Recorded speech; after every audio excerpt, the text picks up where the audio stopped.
What's going on, everybody? Welcome back to Third Wave Trades. I am back. Good morning, and thank you for being with me again this morning. I had a couple things I had to take care of, but glad the price action is looking good, and glad you guys are with me. How you guys doing? Loving up the bills. Sunny and Javon. Good morning to you guys.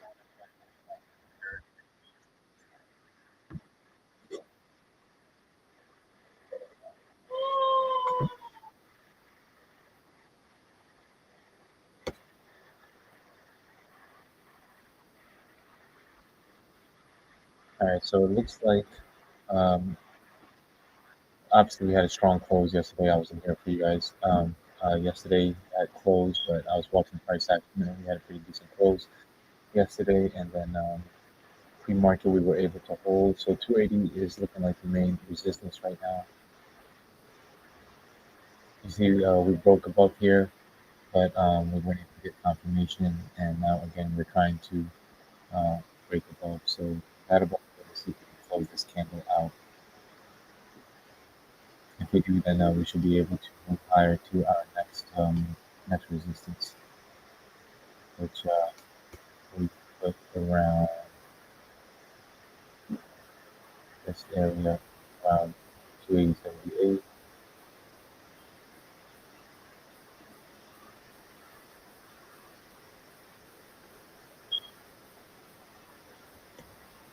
then another one up here at 283. Two sort of minor resistances.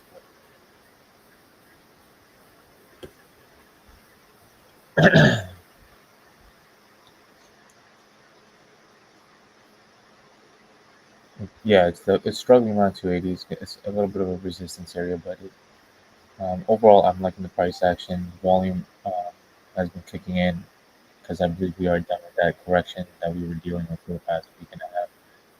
So, I mean, obviously, the market overall is running as well, right? So, SPY is at 450, 78, a little bit of pullback on the SPY now. Um, and then Triple Q. Triple Q is just a monster. NASDAQ just running up. So we expected that, and that's the reason why I look at Nvidia's on the tear right now. It's at 476. So overall, the market looks like it is pushing.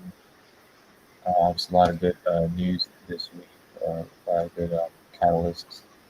But we will be starting to get some pullbacks, right? Because the market can't just go straight up. So um, we'll see. As long as we can hold our levels during these pullbacks and hold our supports, we should be fine.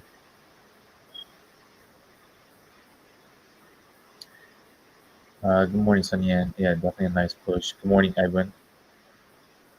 How are you guys doing? Hopefully, this gives everybody a little bit more confidence in the play. I know we've been dealing with a lot of sideways and choppiness for the past week and a half, but that's kind of like why I say as long as the trend is still moving in our favor, you stay with the trend. So this is basically our trend line right now that we're following support on. We're finding support on this ascending level right here. So that's basically our trend. We're moving higher. We're making higher highs, higher lows. So still nothing really to be worried about, in my opinion.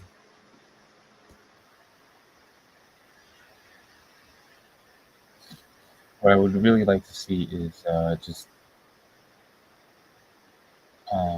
if we could just really pick if we just like really break down that 286 area to 290. If we could get around that area before earnings, it would give me a lot more confidence going to hold my position. Because right now there's still the possibility that we could pull back. So you really don't know what the earnings report is going to bring. Even right now, the wave count that I have had, I was actually looking at this and I was thinking maybe it might be better to move this as this is our third playing out, and let's go move to our first. This, second, finishing a third, and it's basically a form of an ending diagonal, which could lead to a pullback after it's complete. So we'll see how this plays out.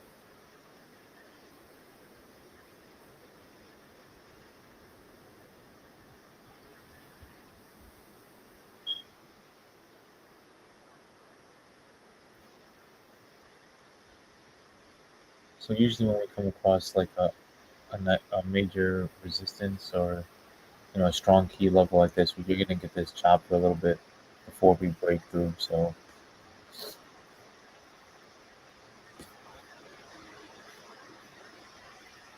the fact that it's staying above its EMAs is a pretty good sign.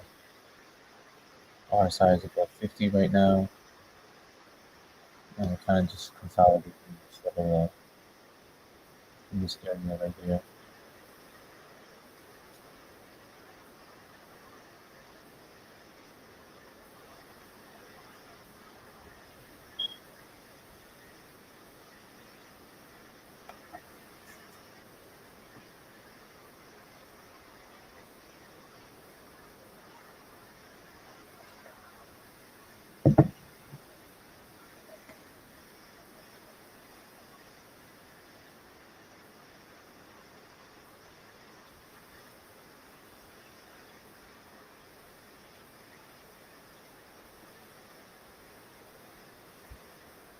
For me, like an ABC move playing out right here.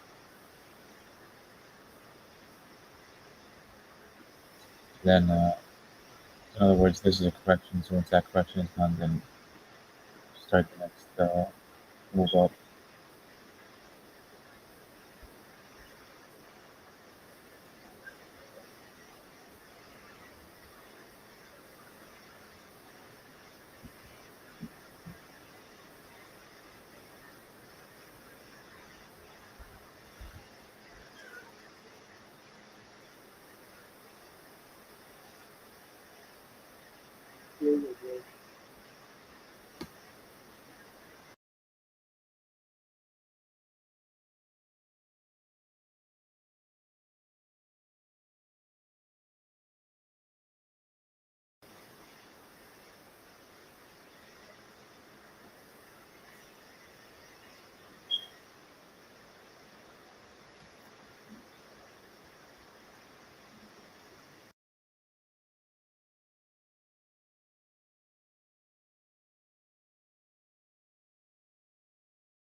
It's got a crossover below our 9 and 5 EMA crossover to the downside, right around the 50, headed back lower on the R side. So this pullback may play out a little bit more, but we have support at a couple of different levels here.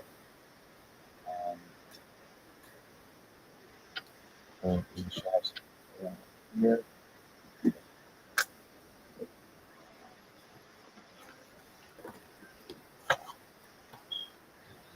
support around this level, 276 as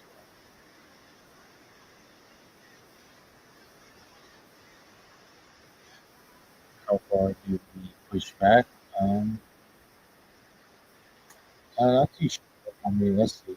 I just have to see what pattern is playing out right now.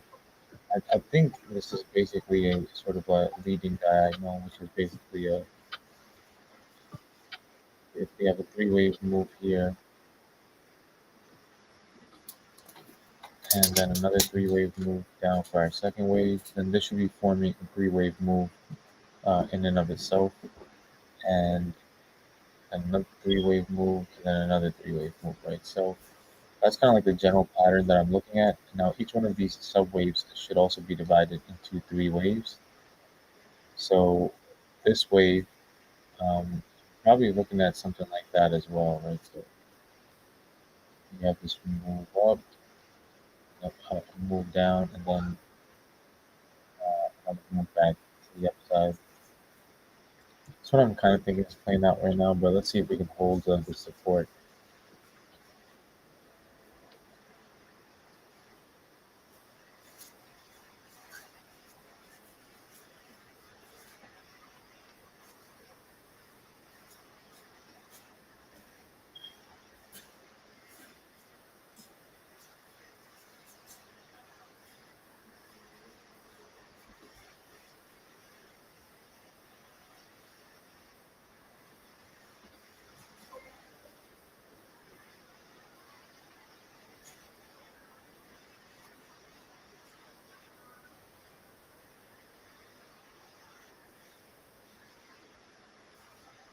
We're holding above 50 on the RSI pretty well.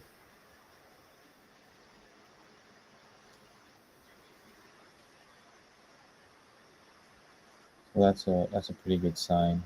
If we could turn back up from here, that would actually be a really nice reset, and then we could just go back maybe move higher again. There was pretty decent volume on that push to the downside, and I think that's a good indication that the corrective move could be finished. If we break that down on the 1 minute, you'll see that we got that reversal candle play out. So it's a good chance that this should reverse and push up higher now. So there's there's the reversal candle, bullish hammer candle. Then we got confirmation of the next, which is basically an engulfing candle, the previous candle before the bullish hammer. So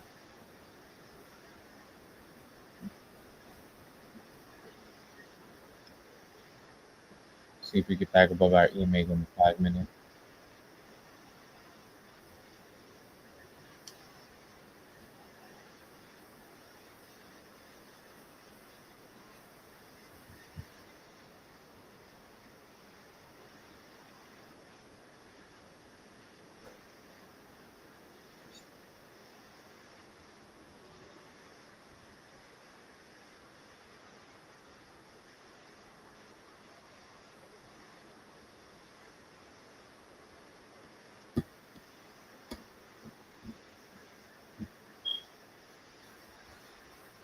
Let's take a look at this on a slightly larger time frame to see if there's any other signs we can see in terms of like the overall pattern that's playing out. If there's anything that you're worried about. So the main thing is really on the bigger time frame, right? For this entire play, is this bearish divergence. So that's what I want to see if we can basically come back now and eliminate. So you can see the descending trend line that I have here on the RSI, the ascending trend line that I have over on price action. So as we're making higher highs in the price action, we're making lower peaks on the RSI. That's your bearish divergence. But we can come over here and break this divergence. And if we do, that would actually be a really good sign that we're going to, the play is not done yet. If we could just come back and break above that, which we can, because the RSI is not anywhere close to being overly bought or whatever. On This is a 4 hour time frame, but even if you look at it on on a daily, um, even on a daily, you can see you have that divergence playing out, but the RSI is only around 66, so there's a lot more room for this to push higher and effectively end this divergence that we're seeing. So that's kind of like that's more important to me than kind of like what's going on in the minor price action over here is what's playing out right here. Because if we can push higher on this and we eliminate this, then I know that the play is still going to be ongoing.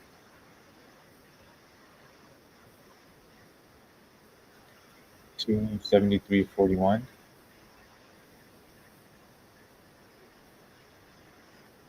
Oh, are you answering Sunny An's question? How far do we pull back?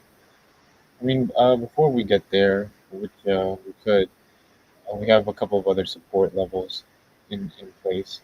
So I think we have a pretty decent support at 276.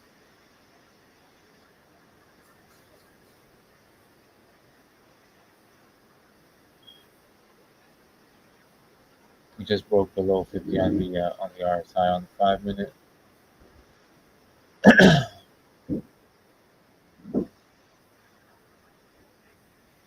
I think this is probably more tied to the overall market pullback.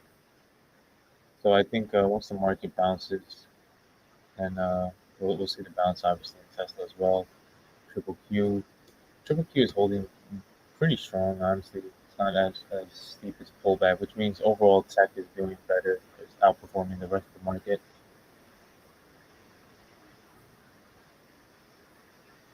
Nvidia already got its bounce back. So see if that gives a little bit of boost to the rest of the market in Tesla.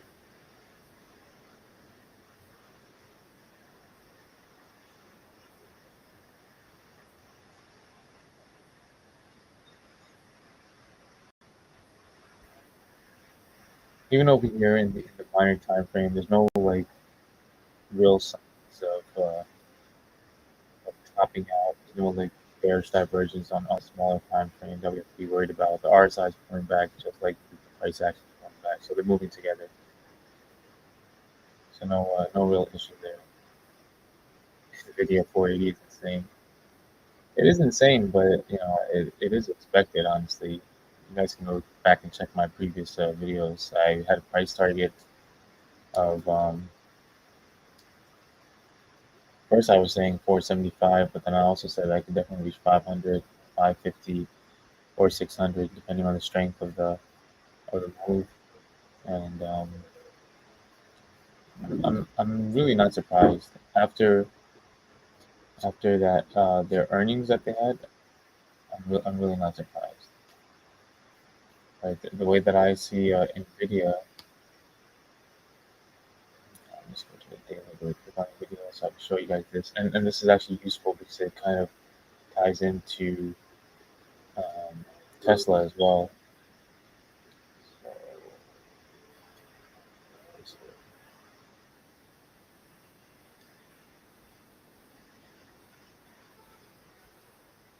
let's try doing the right track for you guys in a little bit. What's my Nvidia price target? Yeah, like around 500, 550 even. I mean, the exact level is, and I haven't honestly done an update on them. I kind of it just ran too fast for me to like be involved in that play. So that's kind of like why I'm with Tesla. Uh, I just got too expensive for the play. But yeah, if anybody got in on there early and they held calls, We're sitting good right now. I hope that's the earnings are good. I was actually working on a video last night, and I didn't end up posting it because I was like, let me just wait till today's price action, so I have a little bit more data that we can use going into the weekend. So I'll post that video today with obviously today's price action stuff included. But one thing that is actually pretty cool, um, this kind of might give you guys a little bit more.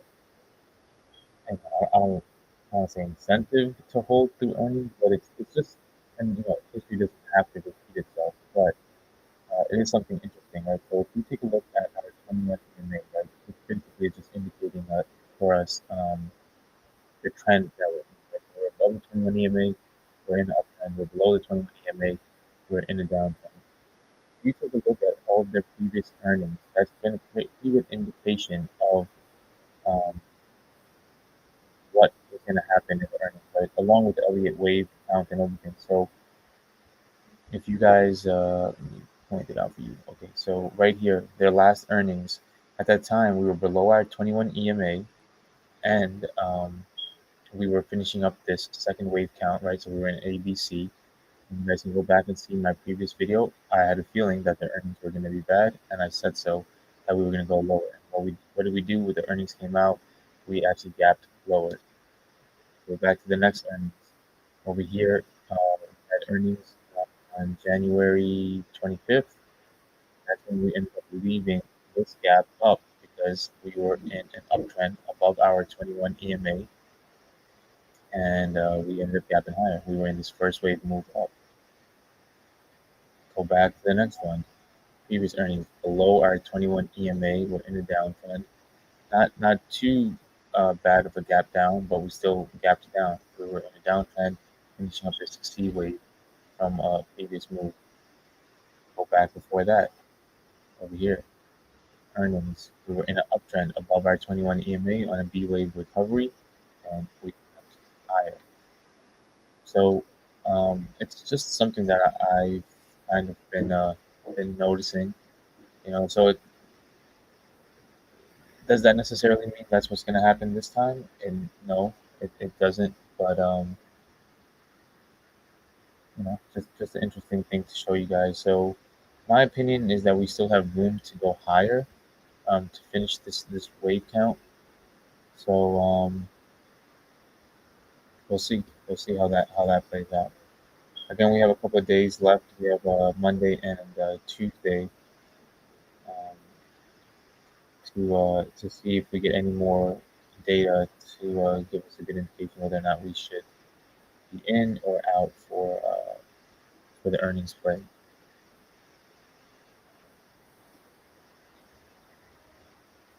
So going back now, and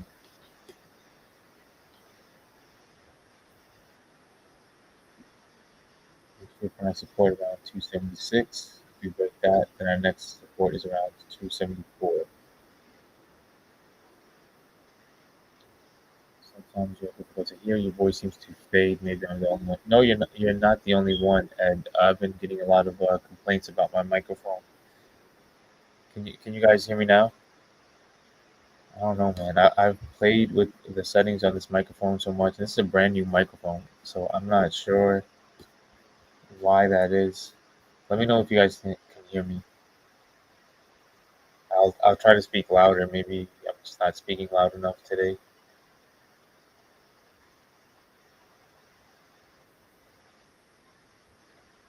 Can you hear me now, Ed? Is this slightly better? I'm adjusting my microphone. I moved a little closer.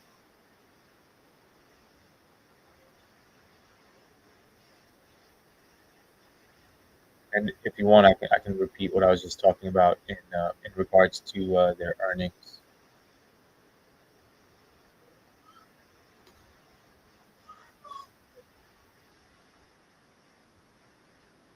Okay, you guys can hear me. All right, so we're bouncing above this support right now. Let's see if we can use this to kind of push higher.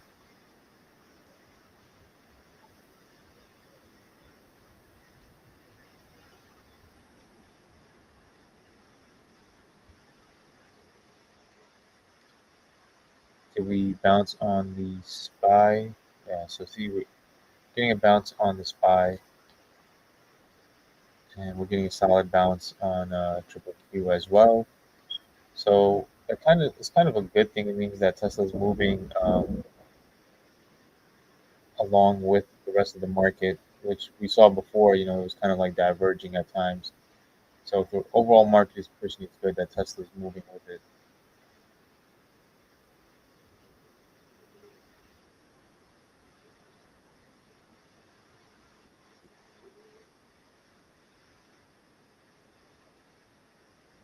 All right, cool. You can hear me now, Evan. All right, so Evan, do you want me to go over what I just mentioned on this chart? No, got it. Okay, cool.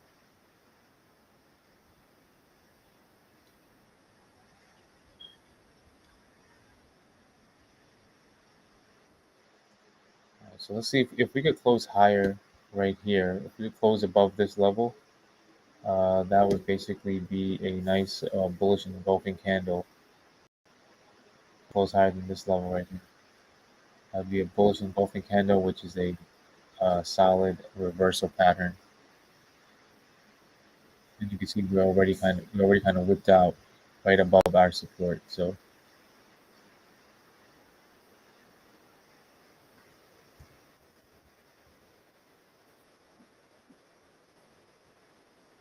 we have about a minute left in this candle.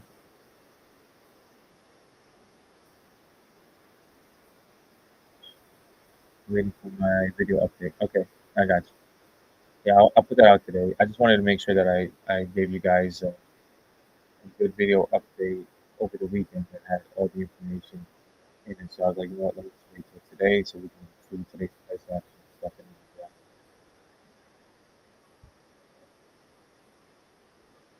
Overall, the news has been, I think, pretty bullish for Tesla. Um, there was news about them going back to India to build their factory out there.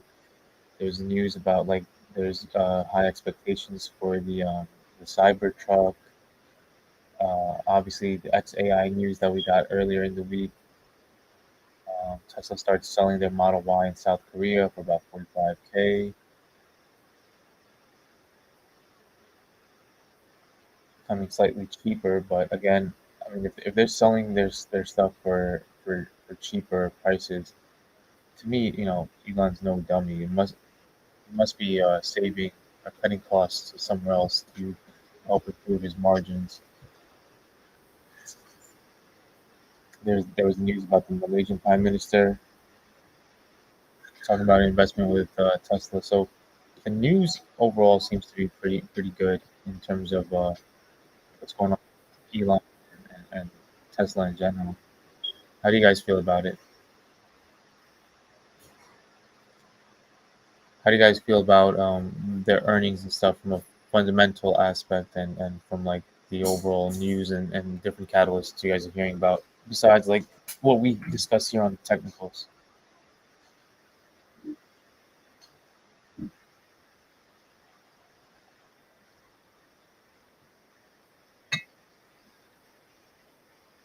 Nice. By the way, we did close that candle uh, as a pretty engulfing, like the body of our candle engulfed the body of the previous candle. So that's a pretty decent bullish reversal.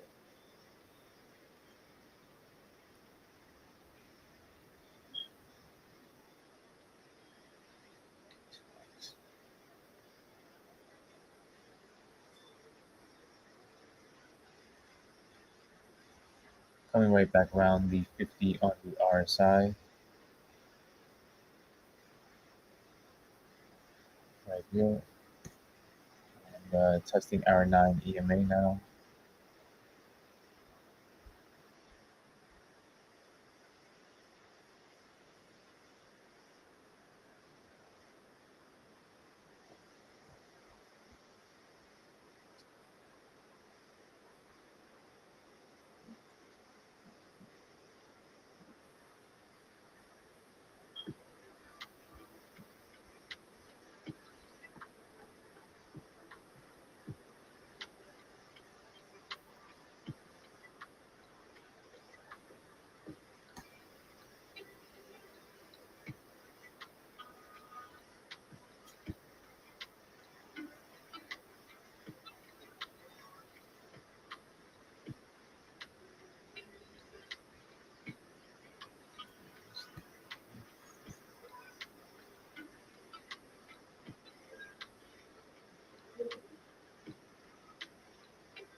Not so sure about good earnings given the price cuts. Yeah, I think that's the biggest concern that everybody really has in regards to the earnings is how our margin is going to be and stuff. Um, but again, the counter argument to that is that they've been cutting costs elsewhere in the production and delivery of the vehicles and things like that. So, and I think that's kind of like partly the reason why he's looking to move to like these other countries and make like to go to India and stuff like that. Obviously for like cheaper costs and stuff. It may take rest of the day to get back to 280 as we might consolidate for a while. Yeah, yeah, it's possible, and it's possible honestly for the rest of the day. Even if we do get back to 80, we kind of like range trade between this level right here, right where we found support, and this level around here, around this 280 level, right? So we could possibly just range trade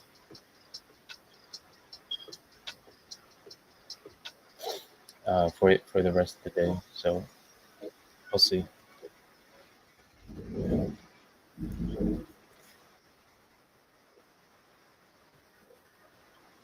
But honestly, I'm not mad at the price action. It's just taking another like this whole week and even last week. Uh, it's been somewhat slow, right? But we basically stair stepped our way higher, right? So now we're coming back to 280, and it's decent. Like we did not fall off of a cliff, right? We did not just go straight down. I mean, we did. We were dropping, but we rebounded pretty nicely, and the fact that we're holding, like I said, shows that Tesla is pretty resilient.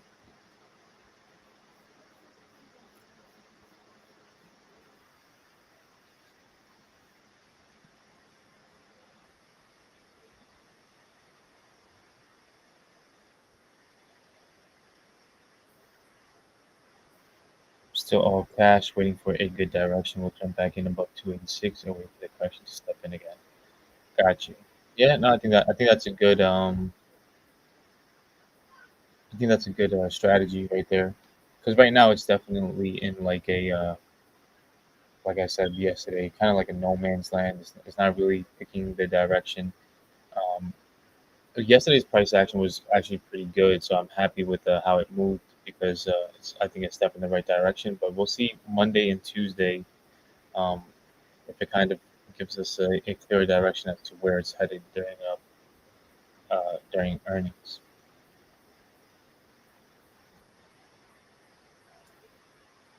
What did I miss? I scalped puts this morning at 280, closed early but secured profits. Nice, nice, not bad. Up here, yeah, on that rejection, that was definitely a decent scalp play. What did you miss? Not much. I mean, if you were following it, if you were playing that puts play, then it's pretty much uh, pretty much just a small corrective move. I was saying that it's possible that we just range trade, honestly. So if you wanted to continue scalping, you could look to see if we get rejected again as we move up over here and play the puts again, because it's possible that we'll just range trade between these levels. If we get a break above that, then possibly we can push higher. But we've tested it twice so far, and both times we never got confirmation, right? So we broke past the level and we closed above the level, but I always wait for the second confirmation candle, and both times we didn't get the confirmation. So if we do get back up here, you want to look for a second candle to close green above the level before we could move higher.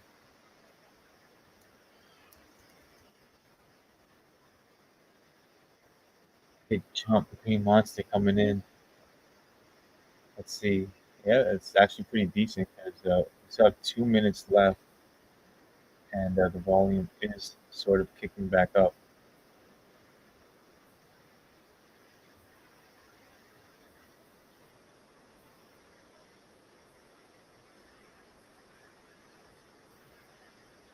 Whenever you're looking for those green monsters, look for the volume first. If the volume is there, then you're in a really decent move. Without the volume, it's very often just a fake out. So we still have a minute 30 left, and we came right back above the 50 on the RSI, which is decent. We're above our 9 and our 5 EMA. Let's see if we can get that crossover. Let's check it out on the 1 minute chart to see what's happening. We get a better breakdown of the candles. So we had the bullish reversal right there.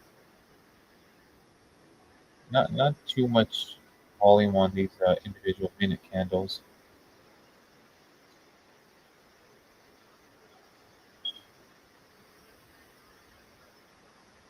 but trending higher, trending higher.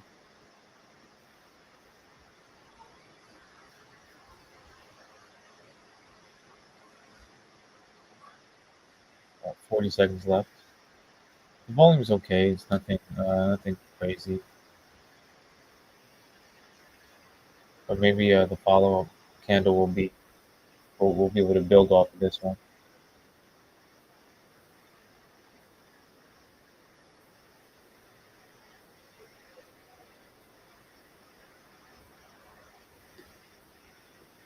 Take a look at the SPY. The SPY is bouncing back nicely as well. So SPY also looks like kind of had a engulfing candle as well. So that's a good reversal, right? That's your V-shaped recovery basically taking place.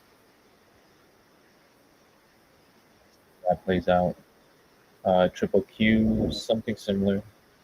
We didn't really get the engulfing candle move over here, so it's not as strong of a reversal, but still headed higher.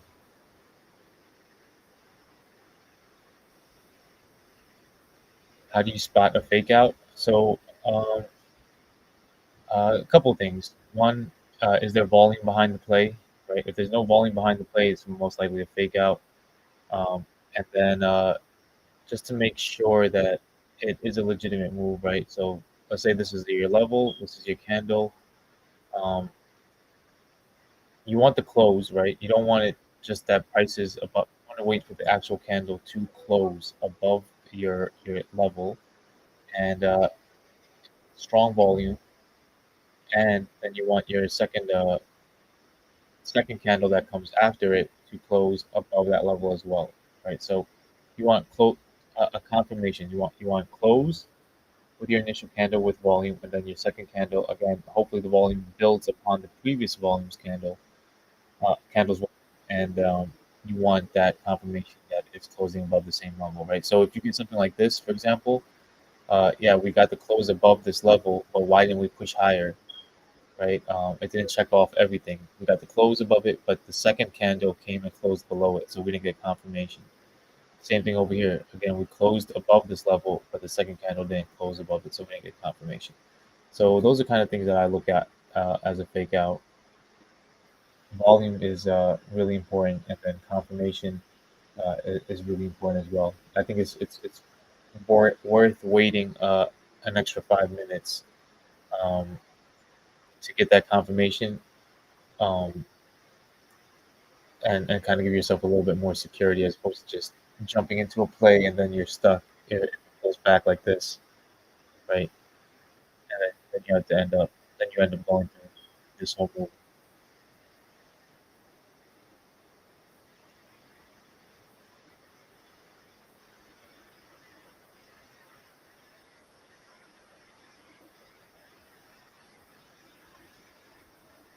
Do you enjoy scalping a lot more, Javon?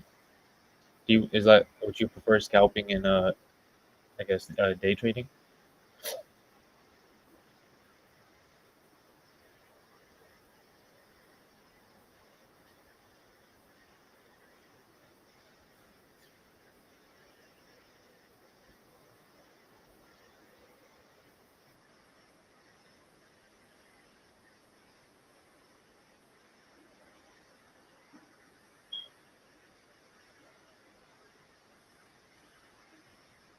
Check out Neo really quick.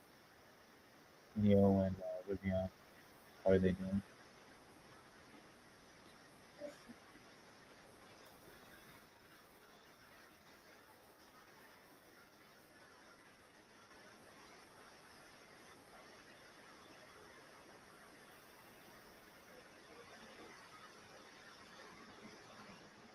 Let's pull back a little bit.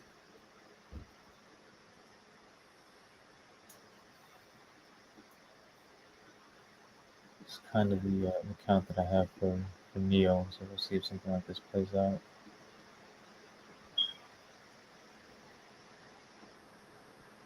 1, 2, 1, 2.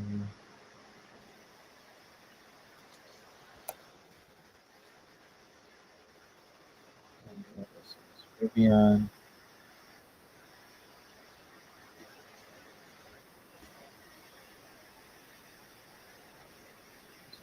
Palantir, so something that I'm keeping an eye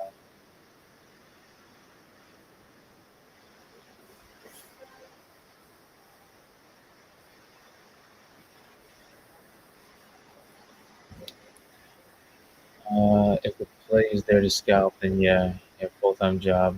Right, right. My analysis the night before, reviewed it in the morning, and wait for my entry. Got you. No, that's solid. I also started off trying to scout more and day trade more.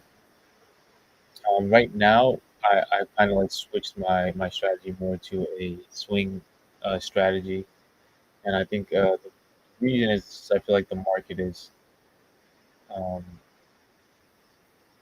it's good for a swinging strategy in my opinion right now, but also just other reasons as well. I can't sit right now. Like for the past 2 weeks, I've been able to sit in front of the computer, but that's only because my last project ended, and I'm waiting to start my next role uh, for my job. So that should be starting um, the 24th actually. So I'll probably have one more week to kind of like really sit in front of the screen all day, like as much as I've been doing. But otherwise, I can't. So a swing strategy works out better for me as well.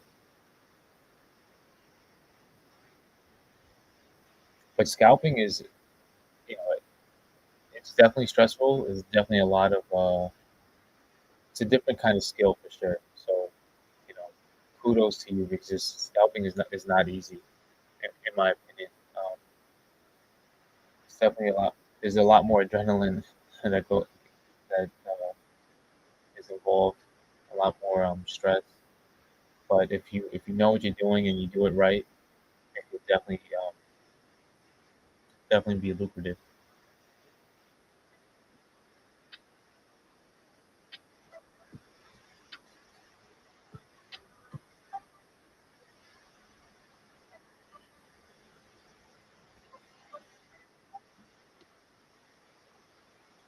So while Tesla is kind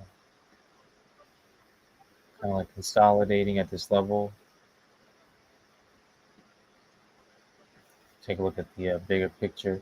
That was a really nice run that we had yesterday, by the way. I think like I was only here for like a little bit of it for like halfway. I think like around 275. That's when I had to leave. But I was watching it from my phone and I was like so hyped.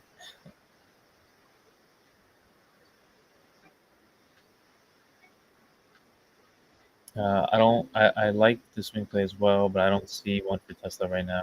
Premiums are a little bit more expensive for my account. Yeah, no, exactly. For Tesla, 100%, I agree with you. I don't think now is the time to get into a swing play on Tesla. The premiums are high, and I would say the majority of the move is done. So yeah, not on Tesla. On Tesla, definitely a lot of scalping, day trading opportunities are still there. But just in general, that's why I'm looking. I'm actually trying to scout for my next swing play after I get out of Tesla.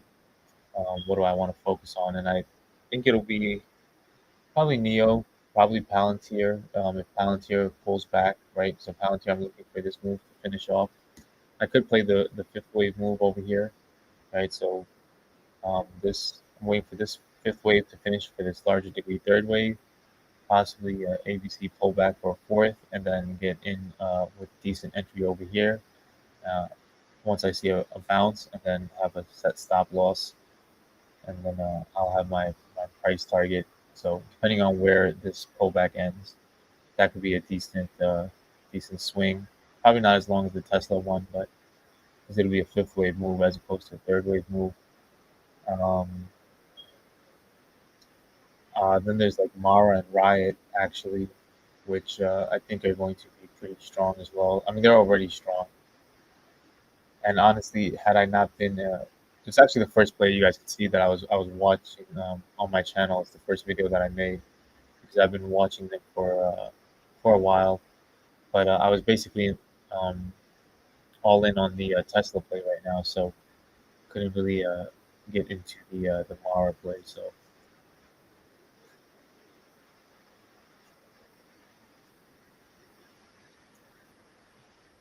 and when using interactive broker, I trade from my phone, which is hard. I don't use. I know people who use interactive broker, but I don't. I use TD Ameritrade and Trade Station. Yeah, trading from your phone is hard.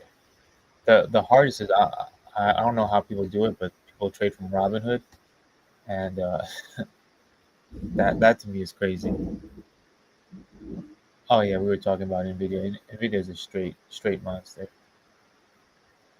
But again, you guys can go back, and I just say this to say that it's not. It's definitely a monster, but I definitely saw it coming. Um, because my last video on Nvidia I did probably a month or 2 months ago.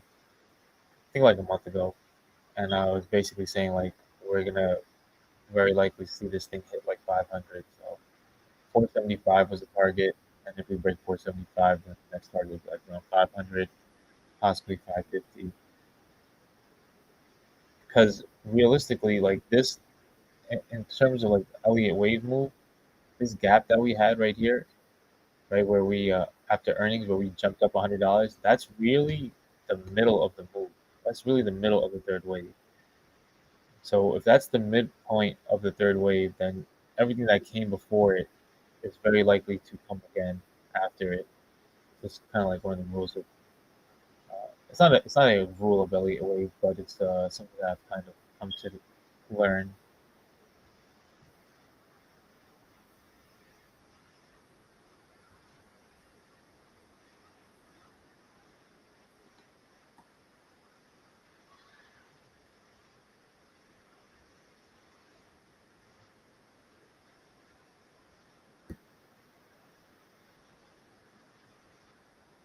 See if we have a more exciting half in the second half of the day. Kind of like what happened yesterday. Yesterday, the first half of the day was pretty boring, like all week it's been, and then we had a really nice bounce over here, and kind of like broke out of this double bottom pattern right here. We had a double bottom pattern, broke out for the neckline, and then we just came back to retest, and we were just out.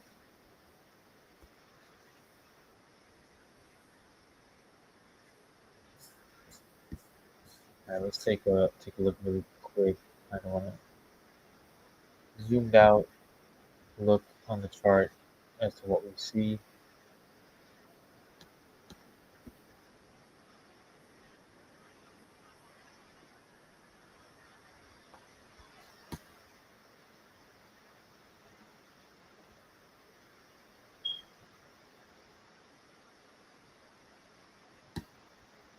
So it's possible. So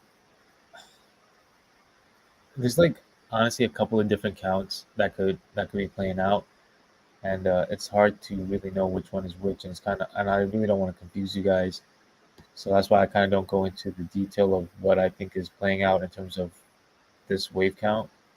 There's a couple of different possibilities. All of them are bullish to go higher, but different levels of bullishness. Some are like we'll probably top out around 295, like form a leading diagonal and get to like 295, and then we'll pull back. Another is like we can get to that 314 level.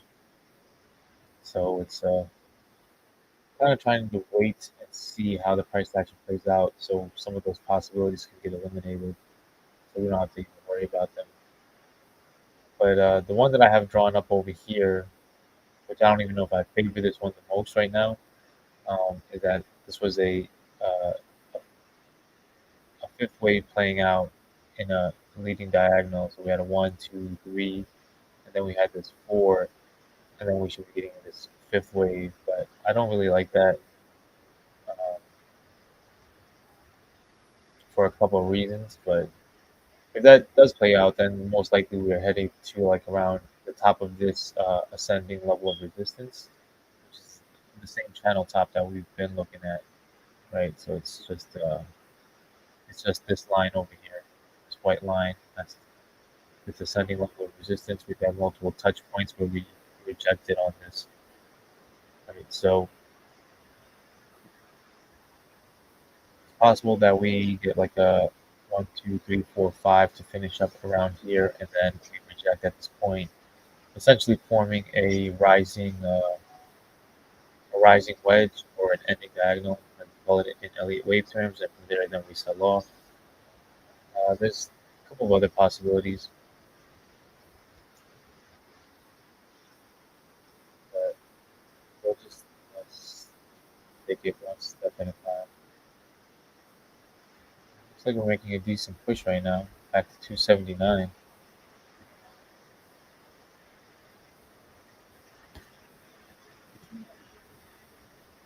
Now that's a pretty decent candle right there, because volume is behind it.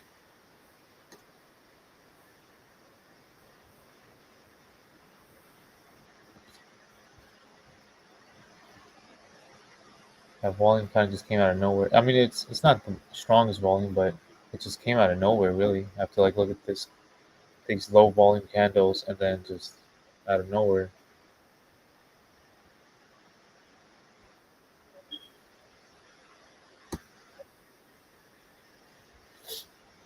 Yeah, if you're gonna play the break of 280, Javon, I would just I personally would wait for like I said, the confirmation. And it's really up to you, uh, depending on your risk and everything. But we got rejected twice, so just want to make sure that we get that confirmation. We're above our 5 and a 9 EMAs, above 50 on the RSI. Also, see if once we get that break, if volume really comes in and pushes us higher. Yeah, yeah, exactly. Look for it to break and hold, and look for the volume. The volume will be key to know if it's a real breakout or again if it's just a fake out.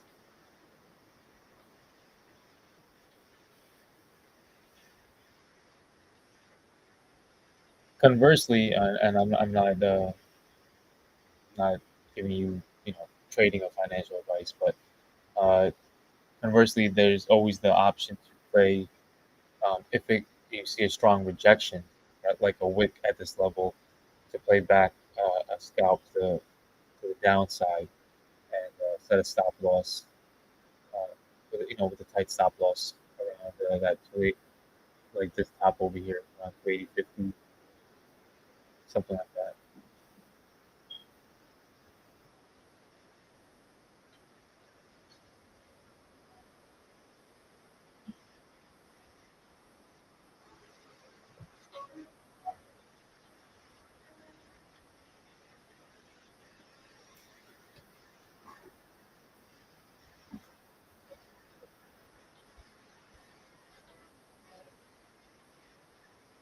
So I think to play puts, yeah, yeah. So if that's what you have in mind, you're gonna probably look for like a rejection in this area, like a wick out or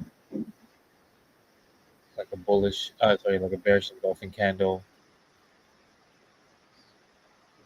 something that basically just shows a reversal at this level.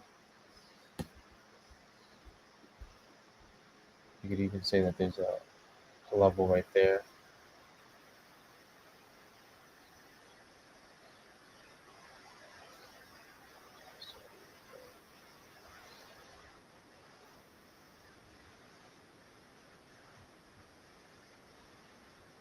Got about a minute 50 left in this candle, and it's not bad, honestly, in terms of the volume.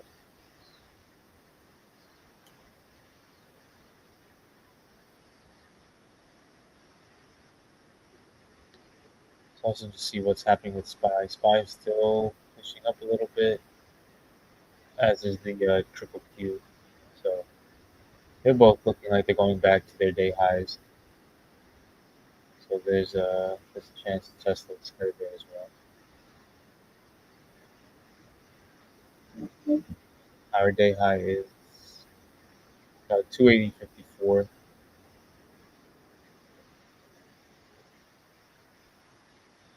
Looks like that play was done at 280. It came down, retest, and then drop. I don't think it's done pushing higher just yet. Again, I mean, I don't know what time frame you're looking at it on. Over here, I'm using the 5 minute.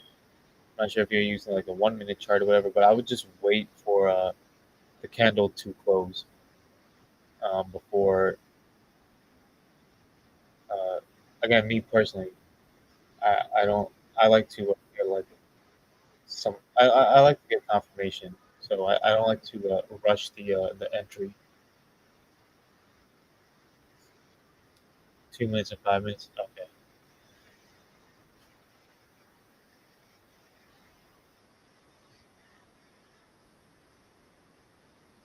Yeah. See, so like that I kind of stick to 5 minutes because I think it's a better indicator.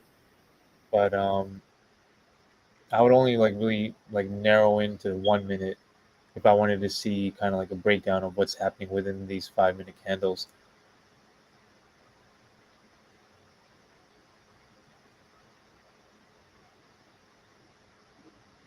The volume was relatively.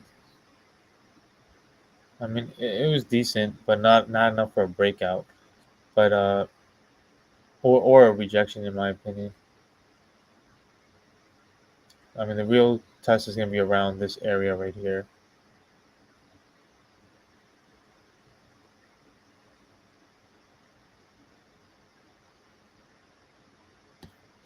And there's also, keep in mind, we're above our 5 EMA, and it looks like it's basically rising and separating from the 9 EMA. The chart is not working.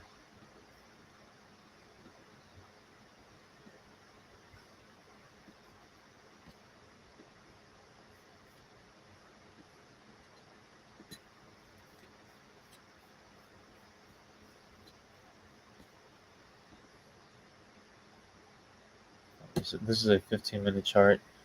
We have increasing volume on the 15-minute chart with 4 minutes left to go in this candle.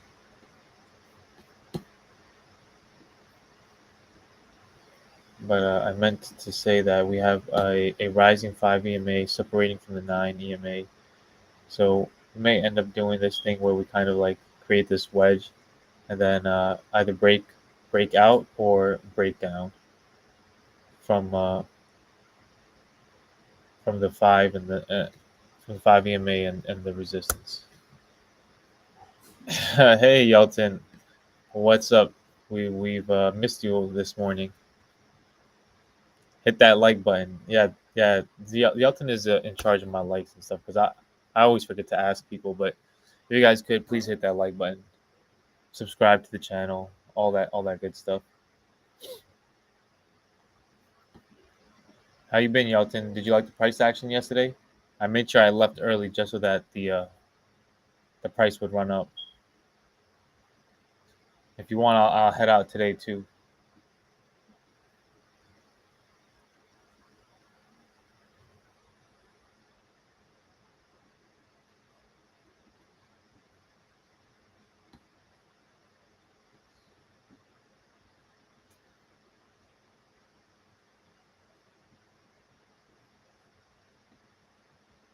SPY pushing above 40, 50, 50, and triple Q 381.87.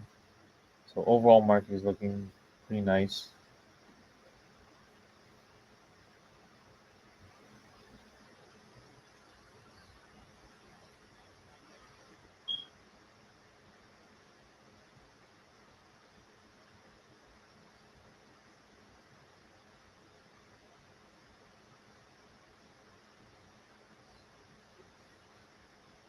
Prepping for the surgery.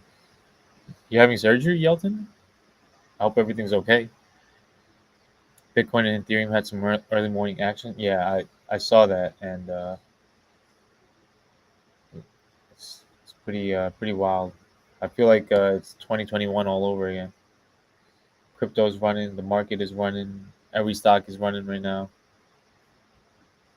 It's nice after 2022.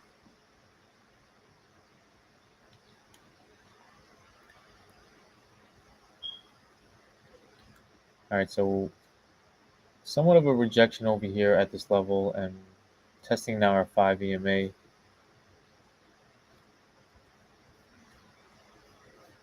May just kind of like ping pong between those levels.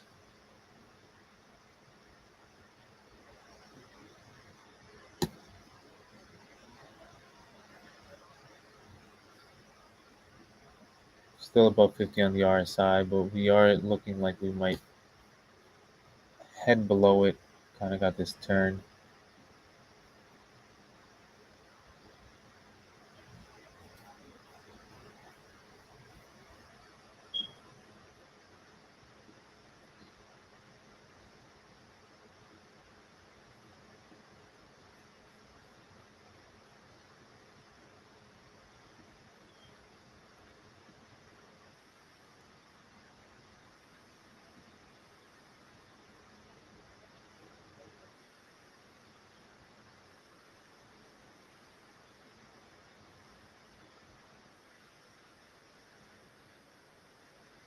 Maybe 280 area by 2:20 p.m. Yeah, I mean, so it looks like it wants to go higher, but it keeps getting rejected at that level. So it's pretty strong resistance at that point right now until we break above it. If we do get rejected, then we're probably gonna come back and trade in this range and then try to work our way back up again. So we'll see if we could get the breakthrough this time. So far, we got rejected twice this morning, once here and then again once here. Pulled back, found support at around 276.50, and now we're coming to test it again. So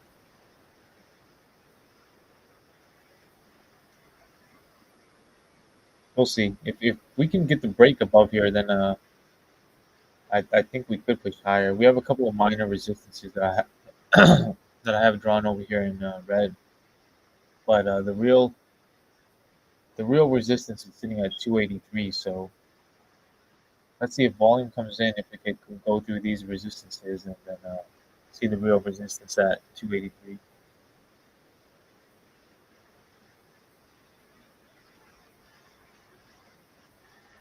It won't be rejected by 220. Why? What's at 220?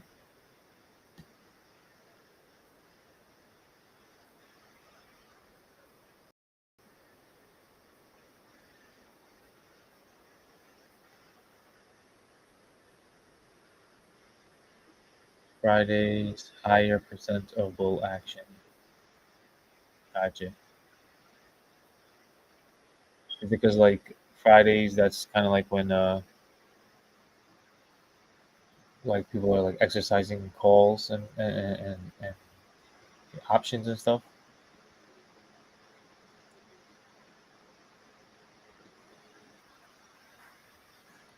What's the reason for that? Friday higher percent of bull action, or is it just something that you've observed? No rhyme or reason behind it. It's just something that sort of happens.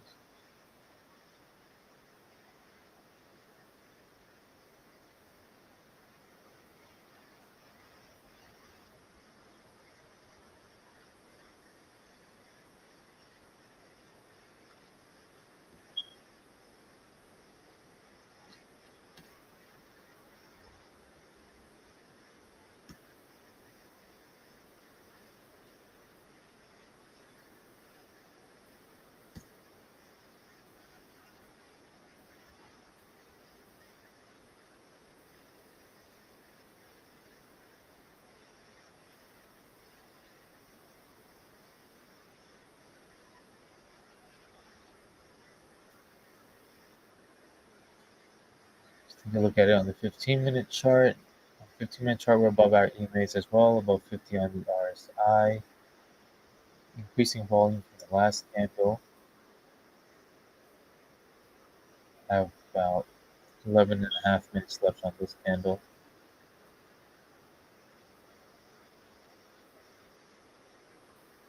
Just one reason, but too many calls to meet, and it's not looking good short side. Gotcha. Yeah, that's kind of what I figured. Yeah, I think. Let's see. So one idea is that obviously, let's see how high we can get, because then maybe towards the end of the day, right? If we could push higher, um, going into the weekend and stuff, maybe there'll be some shorts that will just want to exit their positions, because obviously they know earnings is coming up next week, and they just don't want to risk it. And then obviously all it takes is like one one short to cover, and then could slightly lead to a snowball effect. They cover, price goes higher, FOMO kicks in, the next shorts cover, right? So we'll see. I think the fact that earnings is coming up might have some shorts worried, and all it really takes is I think a couple of shorts to start covering on their positions.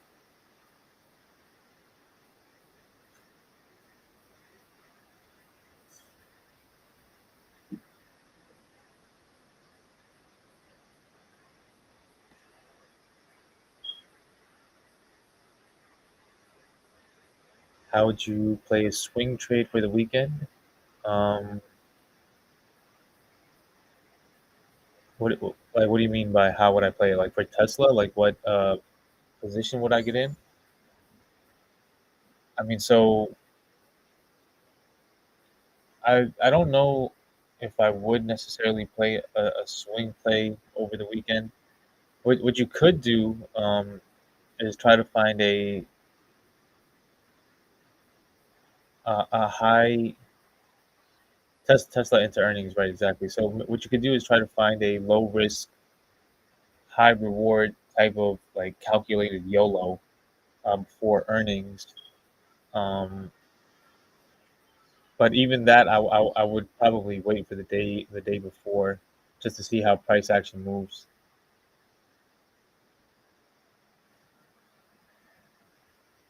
because we don't know what's going to happen Monday and Tuesday, and that might actually change our mind. So I don't know if you want to necessarily get in right now, unless you see something like it really starts to blow out, like start really pushing right now, right?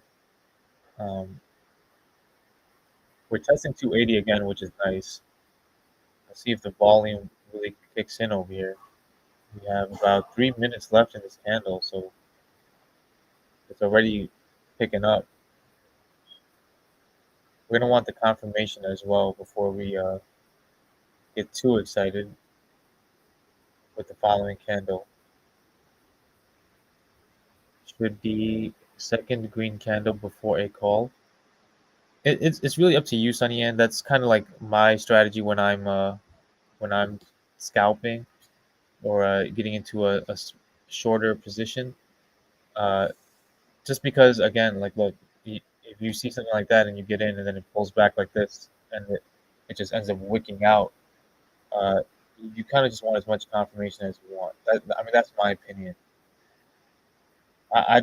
Because me personally, I would rather miss the move than get into like lock myself into a move that reverses on me. So that's based off of my like risk strategy. What I do is I wait for price to close above a Q level, see the volume come in, and then I wait for the confirmation candle. If the second confirmation uh, looks strong, then yeah, then that's where I would basically get into my position.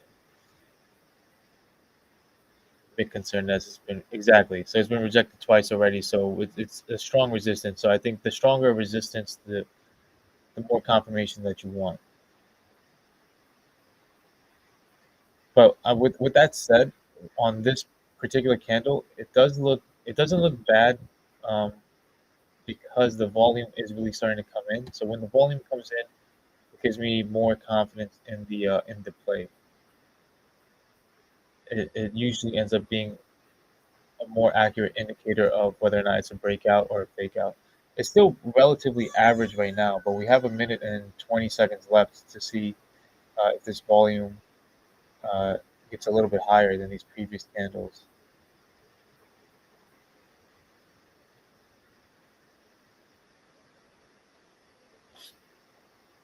And keep in mind, this also isn't necessarily a solid rejection either, because we're still above our 5 EMA. So on the downside, we're looking at the 5 EMA as a break. On the upside, we're looking at this level as a break. So it's really forming that wedge right now. Yeah, no problem. No problem. Again, it's that's just my strategy. You test it for yourself, not just on this, but just in general, wherever you're scalping or day trading, and back test it, see how it works for you.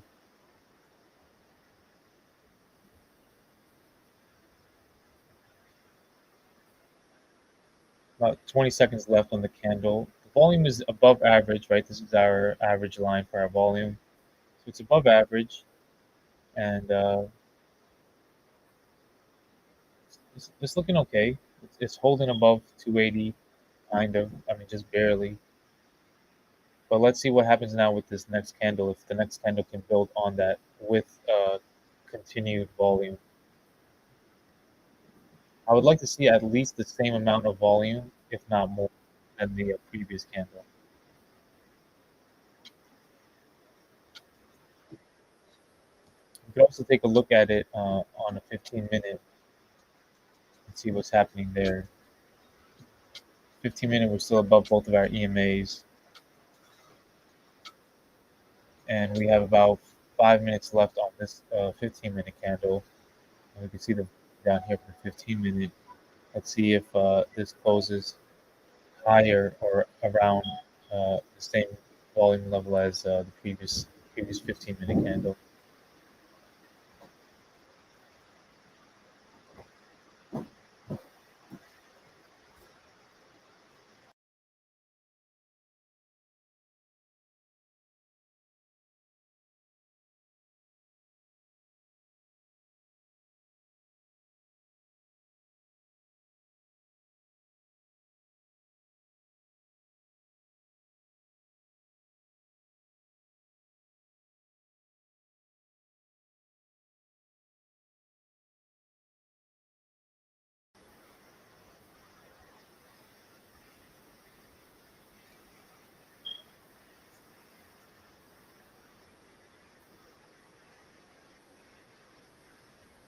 Let's check the rest of the market. Still holding about 450.50. A little bit of a pullback coming in.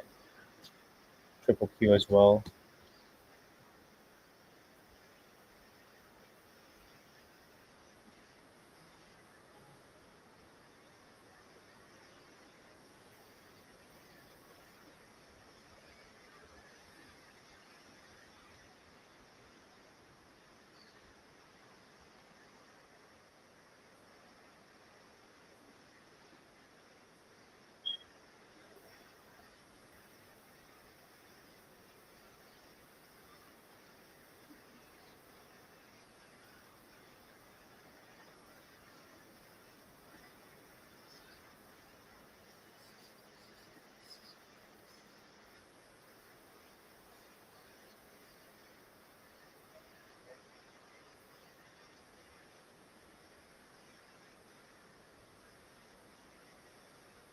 Nice bounce above our 5 EMA over here, but the volume is really not there.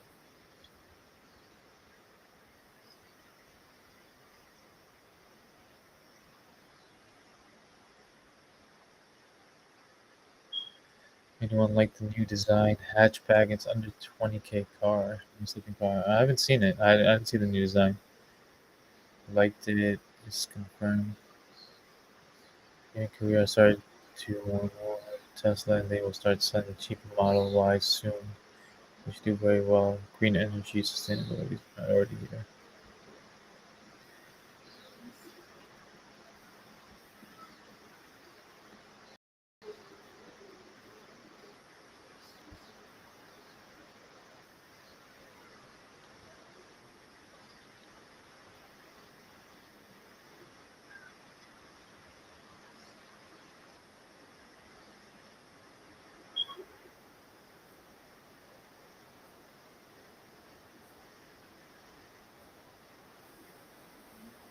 So we definitely are, it's definitely a pretty strong resistance, but we're also showing a lot of strength over here above our 5 EMA. So it's really going to come down to just which way this thing, whichever side just gives up first between the bulls and the bears. But we're basically coming in this narrowing wedge right here.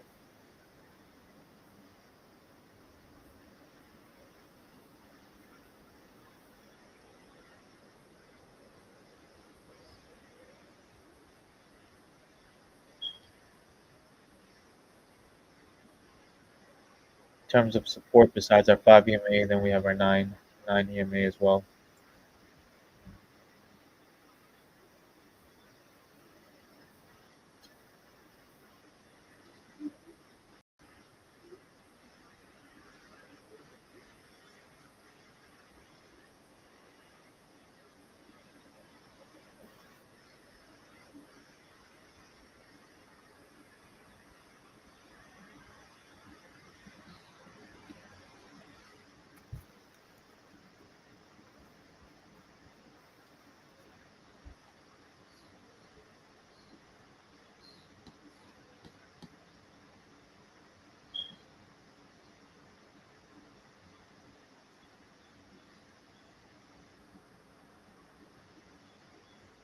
A break below our 9 EMAs, you could kind of take this sort of as a double top, and a break below our 9 EMA.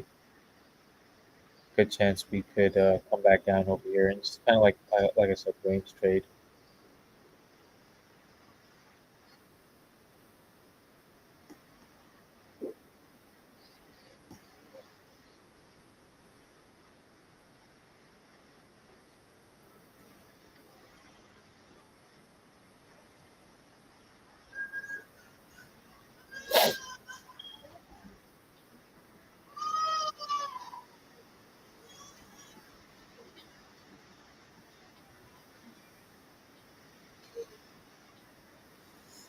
China Auto we do not have price wars on EV, so this will be wonderful if all manufacturers can help each other in Asia. Oh, the Model 2 hatchback. Okay, Model 2 hatchback.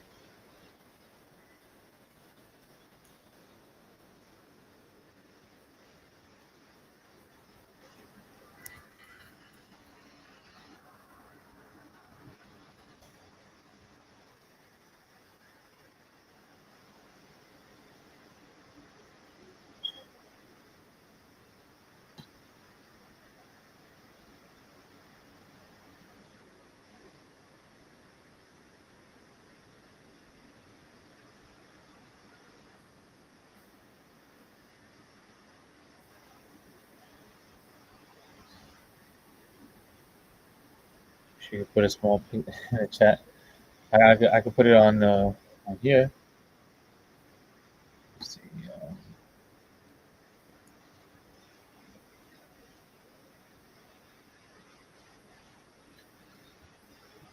is this it? Is this what you're talking about?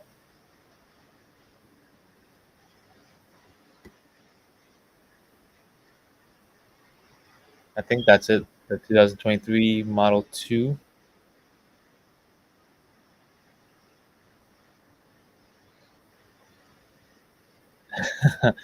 Hit that like button if you guys want a 2023 hatchback. Can I what up, Wad? Look at Nvidia. Yeah, we were looking at Nvidia. It's a straight beast. It's almost depressing that we're not a part of it. Are you a part of it? Did you get your leveraged 20x leverage contracts? This is Nvidia right here. Get rid of my horrible drawings.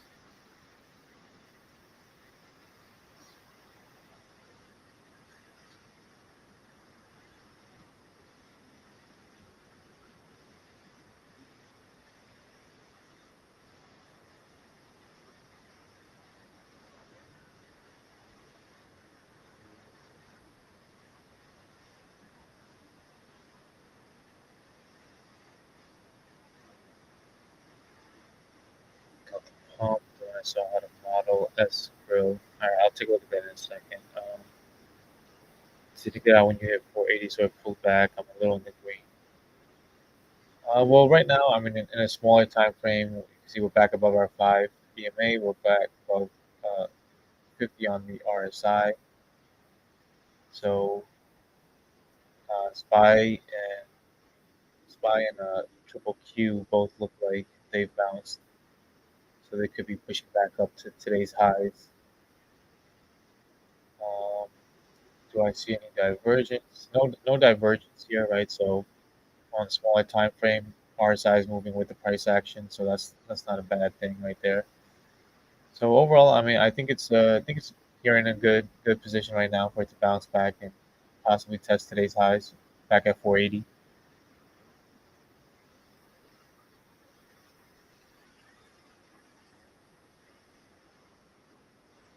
All right, Tesla again testing that 280 area.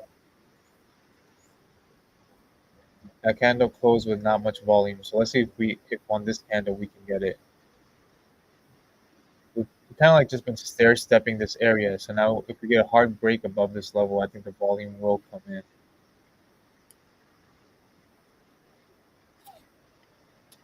No problem, Fawad. Nvidia looks like Tesla on steroids. What time yesterday did it bounce? Yesterday, I don't remember. I want to say like around 12:30 or 1 o'clock.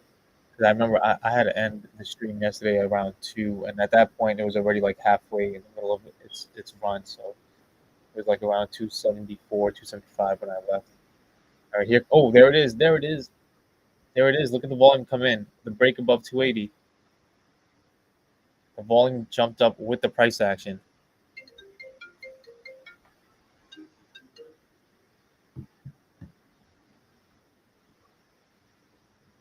Nice, nice, nice, nice break. Nice break.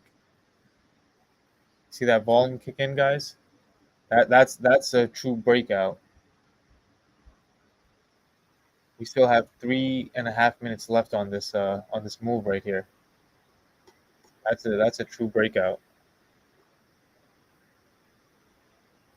Too late to get into Tesla for the day. I mean, no, and it's really not in my opinion because this is the breakout play right here. So if you were playing it as a breakout, that's your breakout move, and there's the volume with it. So it's not too late. You could get at the money calls, so this way you limit your risk. I mean, oh, sorry, you don't play call options, but you actually have no expiry, so it's not too late, in my opinion. That's a strong break right there. Those are the type of breaks that you really want to get into. We're gonna have a so see how um, it just broke through all of these resistances, um, which were all like minor resistances. The real resistance is at 283.91, in my opinion. Elon secretary hitting that pump button just got in at 281. Nice. So when you see a strong move like that, sometimes you know it's okay to not wait for the confirmation, right? Because it's such a clear and obvious move. But obviously, just have a stop loss, uh, or ready to go in case anything pulls back. Just manage your guys' risk. But that's a pretty decent break. That volume is Look at that. That volume is outpacing everything. Did some catalyst or something just come out like that caused that, or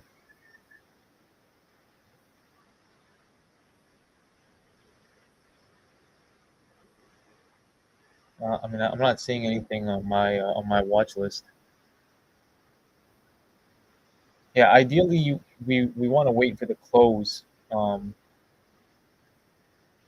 so hopefully this can hold now and close at this level.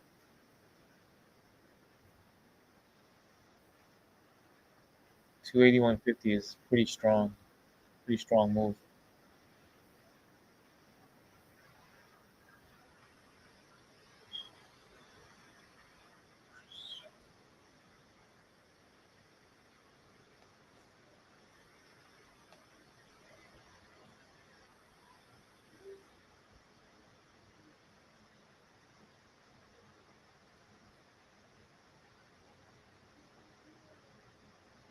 So now we kind of just made a minor, we left a minor resistance for ourselves.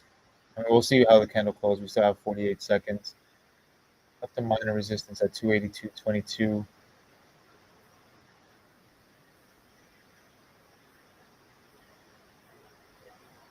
30 seconds to close. The volume is really strong. I would like to see us close a little bit higher so that this wick isn't as strong.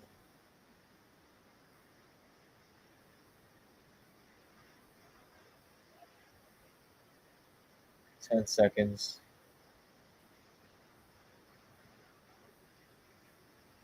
The body of the candle is still larger than the wick, so it's still a pretty strong move.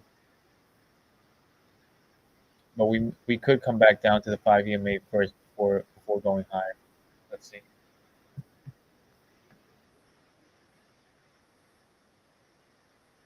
Now, effectively, these levels kind of just become. We'll get rid of this one right here. We have our 5 EMA there, but this level right here, which was acting as a resistance, effectively just becomes support for us now.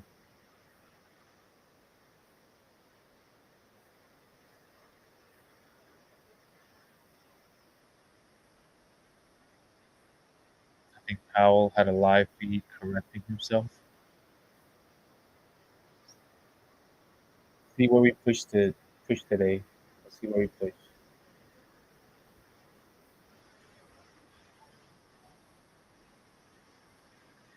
That so the only thing is now like that kind of like hopefully we can hold this level at the very least and just consolidate here, instead of just giving it back. But the volume, it's gonna be kind of hard to get back up to that kind of level of volume. Let's see what happened on the 15 minute. If we look at this on the 15 minute, we have about 5 minutes left on the 15 minutes, so above our EMAs. Nice, 281.91. We definitely have buyers stepping in over here.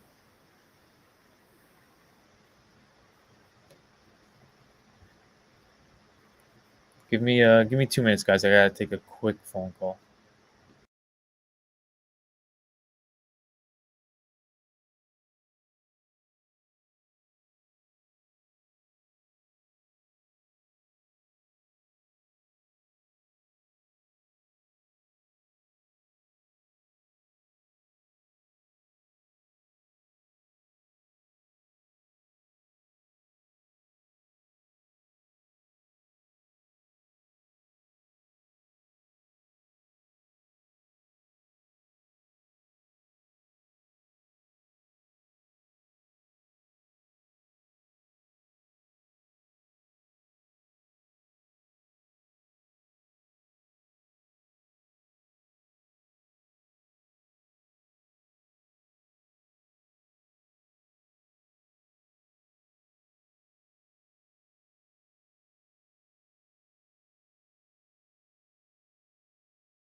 What's up, guys? Sorry, I'm back. Looks like price is pushing, still holding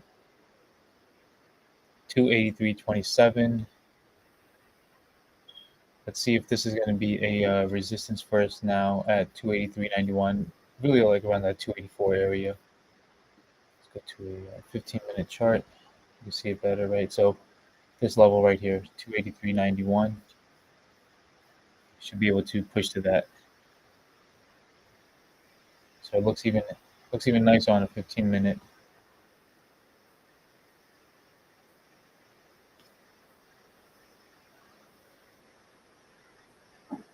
above our 5 and our 9 EMAs. We got about 2 minutes left on this 15-minute candle. You're in a put? When did you get in a put?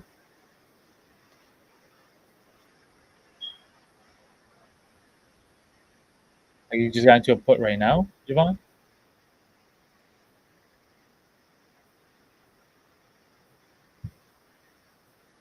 Broke to yeah, it did. It broke to 83, really nice.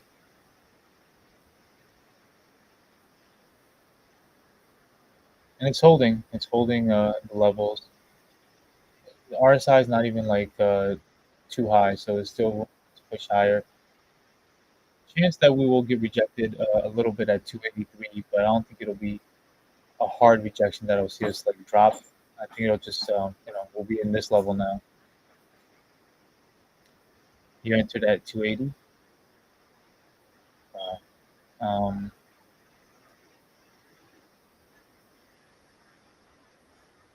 I mean, yeah, I don't really see any sign of weakness right now or any sign of reversal. Uh, First sign of reversal would be if we break below our 5 EMA over here. We excuse me, we might test this level. We might test this level and then pull back. But as long as we hold above our 5 EMA, I don't see us reversing right now.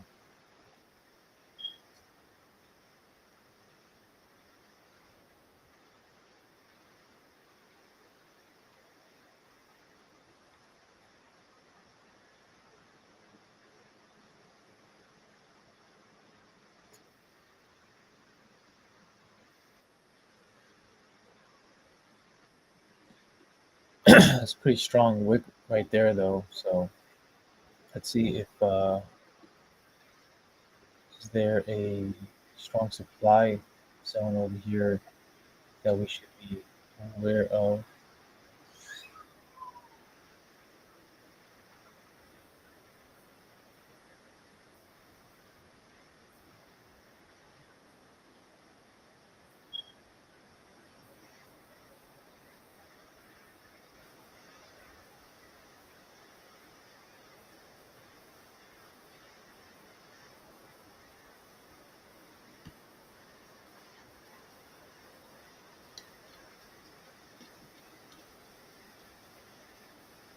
It's like we entered the supply zone, and that's kind of like where we're pushing back a little bit.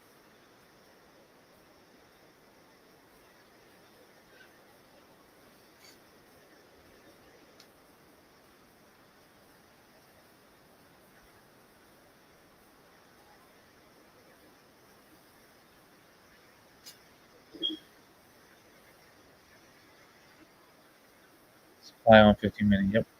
Wick protection right there. That's definitely what it is. But again, still holding above 5 EMA, so we could come back and retest.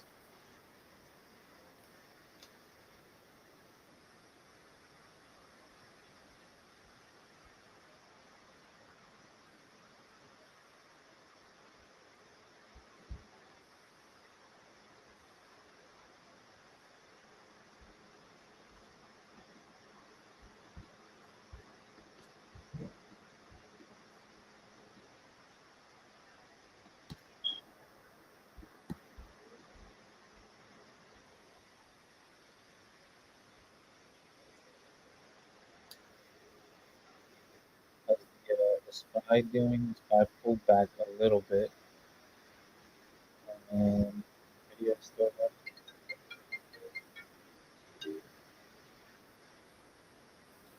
And video pulled back a little bit as well. Triple Q sitting at 381. So Tesla is actually looking stronger than the rest of the market right now.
All right, guys, we're back in this supply zone area. Let's see if we can push past it. The volume is kind of like tapering off a little bit. We're still above our EMAs, so we have that rising level of support, and we definitely have momentum and stuff on our side at the moment. Like the RSI is not too high, still definitely room for it to run on the 5 minute, on the 15 minute as well.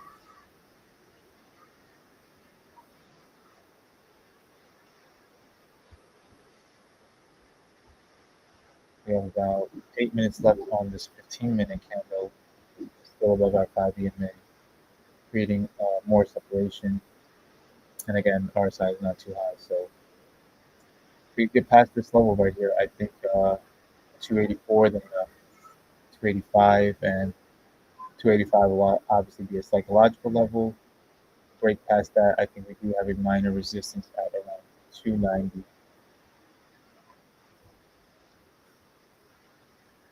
The overall market looks like it's starting to bounce back a little bit. Triple Q and SPY. Tesla is somewhat diverging from them a little bit. It's a little bit stronger.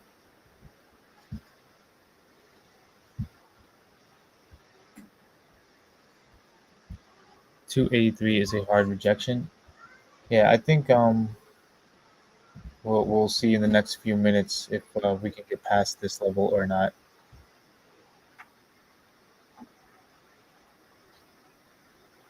As long as we're above the 5 EMA, we're going to keep testing it.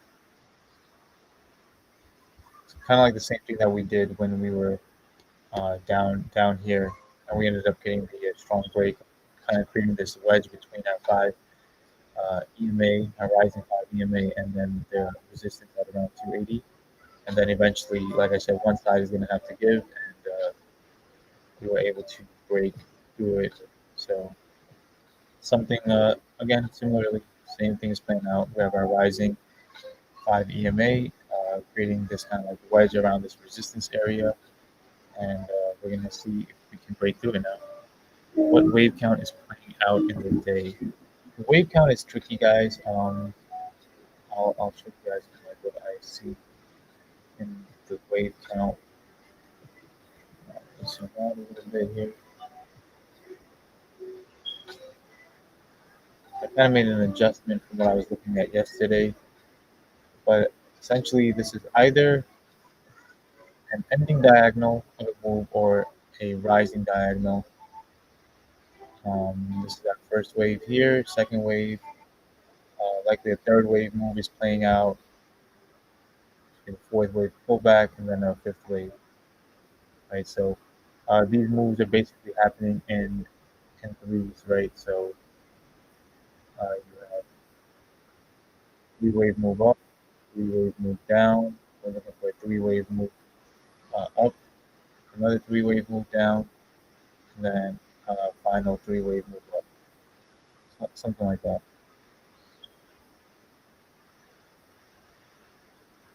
The cup and handle 15-minute is playing nice. It's really quick. It looks like we did get rejected again in the supply zone. See how we're just looking out pretty hard in this area, but we're still showing some resilience. Let me take a look at the 15-minute window that Rod is talking about.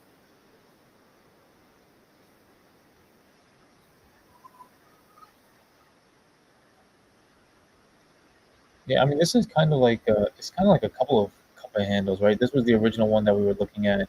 The handle kind of got extended and then we pushed, and then you can kind of take a look at this as a minor cup and handle play as well. But it's kind of slightly deformed, right? You wouldn't expect the handle normally to come to the same level as the cup, but the overall pattern is still there. 15-minute, we still have about 4 minutes left on this candle. Volume is decent. And I think if we can break above that 283.90 level, uh, more volume will come in and we'll get a stronger break.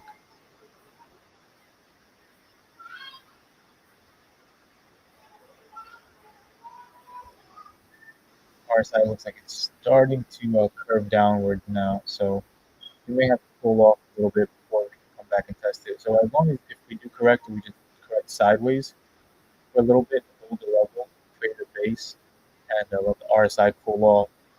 We can you know test it a little bit later on in the day and break out again. Still holding your 280 puts.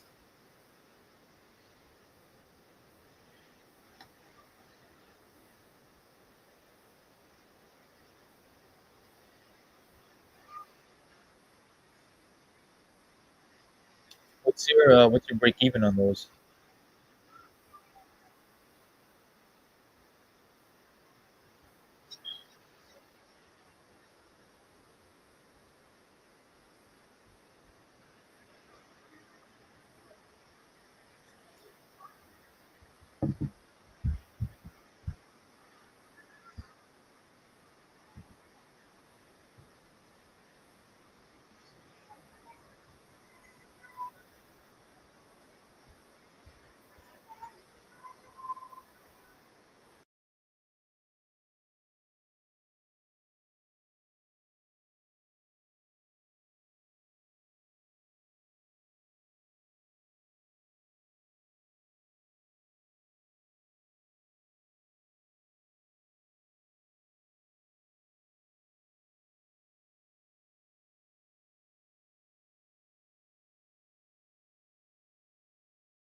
Sorry, guys, had to step away for a second.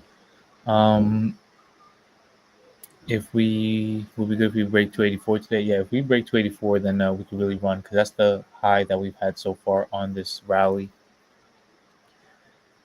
It's holding pretty decent, right? So it's obviously meeting a little bit of resistance here. There's a lot of supply at this level, but we're still holding above our 5 EMA right now.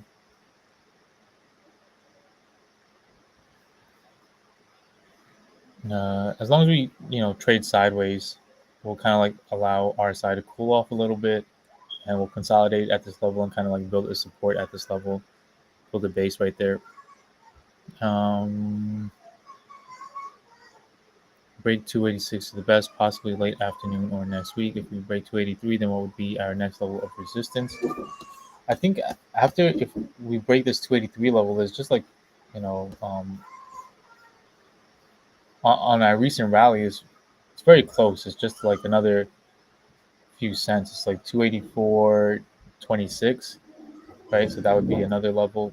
But after that, then I think it's kind of free to run, and the next minor resistance would be around, I guess you could say 285 since it's a psychological level, and then 290. That's a minor resistance going back to last year. I can show you guys that on the bigger chart, right? So in the bigger picture, right? We have so we're coming against this channel top again, right? So that's basically what's going to be huge right now because if we can break this channel top, which really is right around this 284 area, that's where we got rejected multiple times, right? So we got rejected once, twice, 3 times, 4 times. So once we break past that, then we have a minor resistance like around the 289, 290 area. And then really after that, it's just that 314 level that I'm looking at.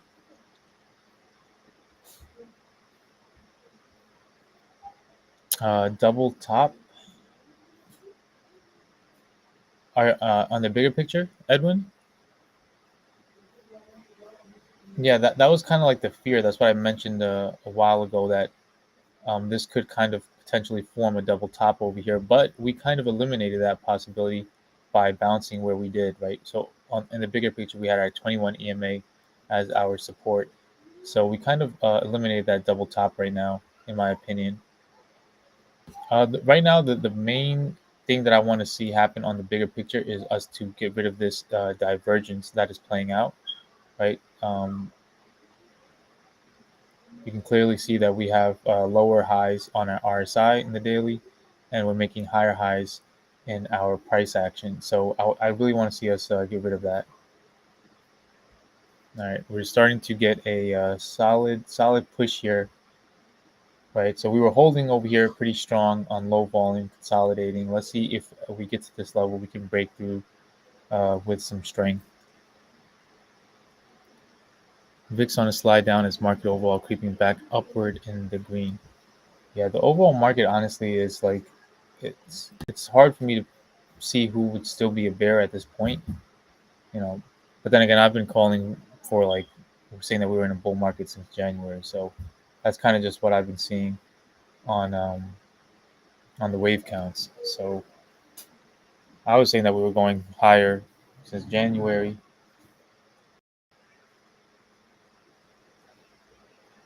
Better move that big red line up now. Which big red line? This one? Or this? I mean, this is more so a supply zone. It's kind of like a more so an area where we're getting where there's a lot of sellers. But if we push past this, then yeah, it's effectively done. We'll kind of like conquer this area, for lack of a better term, and push higher. Why is this a supply zone?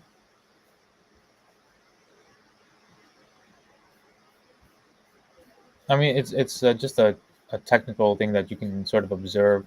Like, where did we get a major sell off in? Is basically once price came into this this area, right? So I can show you guys how to draw like a supply zone.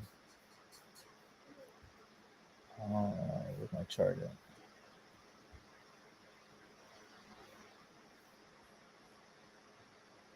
Yeah, my trading view is acting so like I don't know what's wrong with it today. All right, right here. So you can see where we basically had the sell off once we came into this area.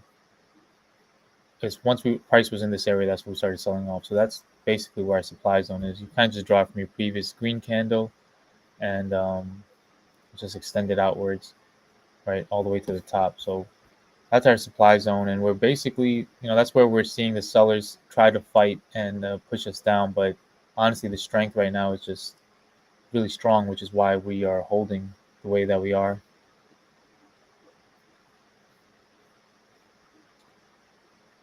Triple Q and SPY are SPY's bouncing again. Looks like it may have finished a correction over here. Same thing with the triple Q. All right, nice. We are pushing back up, maybe pushing past it. Again, we have, this is like the high, this 284.25 area. That's kind of the high of this entire rally so far. So, and I think that was what we hit in the pre-market. So not even like regular hours.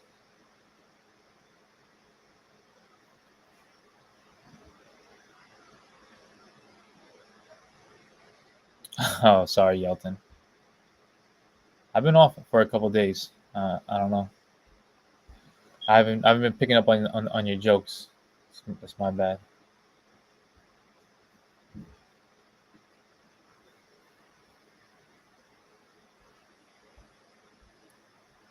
All right, we're pushing. We're pushing. 284 is in sight.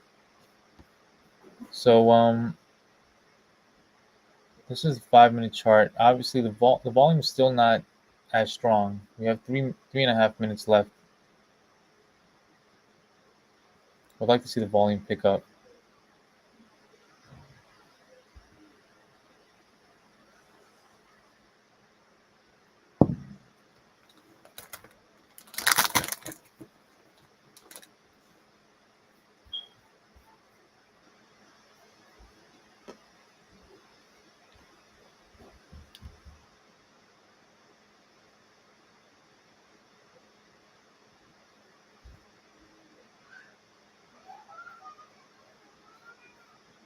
So you see, right where we got rejected.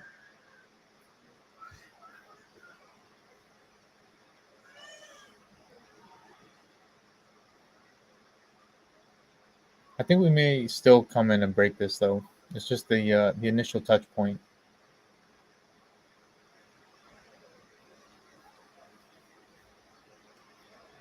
And if we do break this, I think there's a good chance that we'll get another strong break like we did down here.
See if our 5 and our 9 still hold, because that was a pretty instant rejection at that level. Right, we knew that was coming. You can see it clearly. That's the high of this rally, that 284.26 area.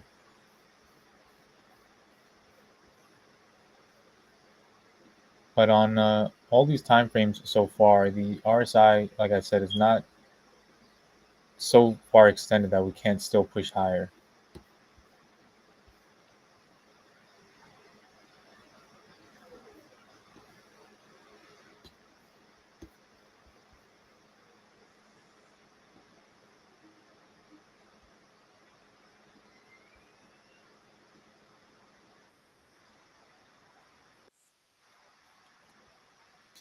All right, making another making another attempt at it, and the volume is picking up a little bit more. So, oh, there we go. There we go. There we go. How much time? All right, so this candle is closing. Now let's see if we can hold. I want to see us hold above this level.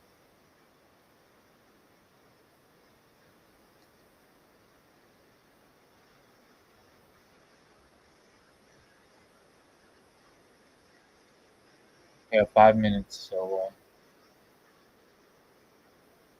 have plenty of time to close higher and for that volume to really come in and validate this break.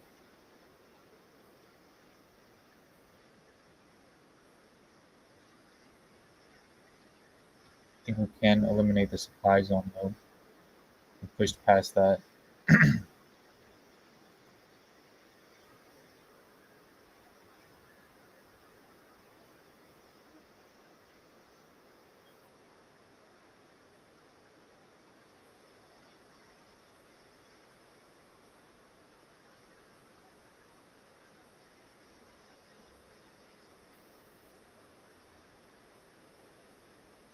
4 minutes left in the candle. We're holding pretty decent.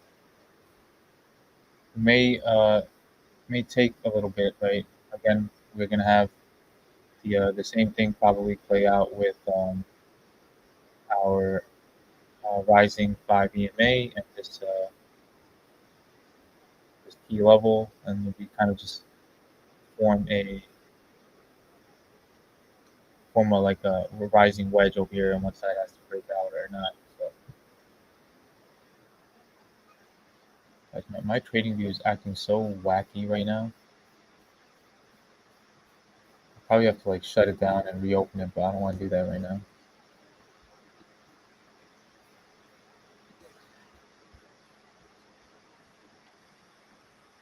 All right, so not a true break right now until we get the confirmation.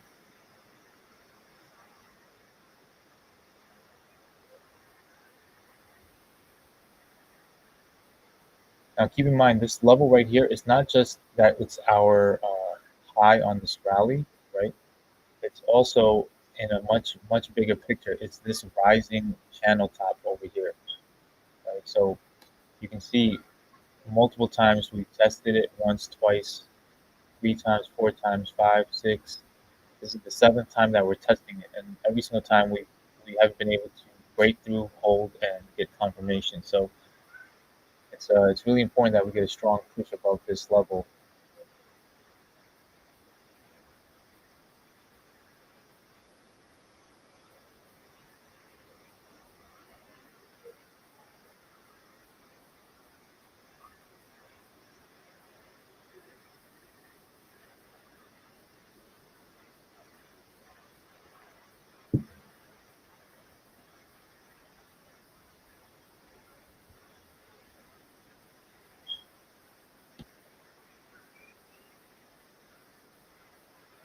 The whole market is forming double tops. Let's take a look at some of the other stuff. Let's take a look at SPY. Oh, that's pretty hard pullback on the SPY right there.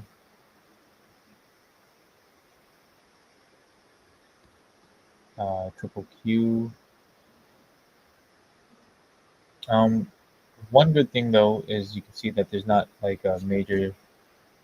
Let's zoom out a little bit to like a 2 hour or something and see if we're seeing any kind of divergences playing out.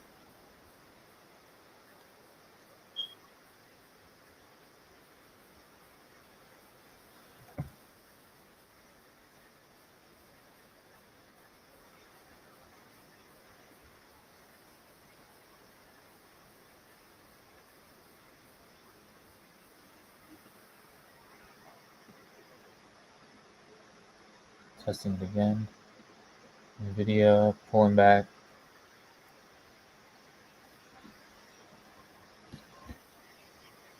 Let's take a look at NVIDIA on a daily.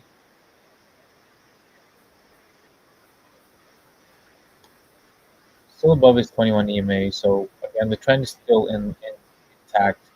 Pullbacks are buying opportunities. All right, so we're pushing back up for the break on Tesla right now.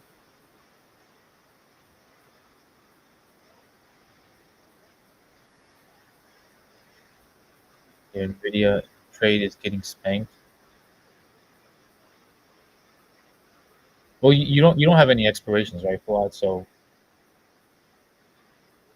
it's more so just do you have like margins though? Like you get margin calls or anything like that? Since you're playing with leverage. All right, so we got the close. We got the close above it. That's pretty important right there. The volume wasn't as strong as I would have liked, but it is a close above that level, right? So this is a high for this rally, and on the daily chart now, hopefully we can push to around 286 to 290 and finish with that on the daily candles. This way we can really have a strong break above this channel top right here.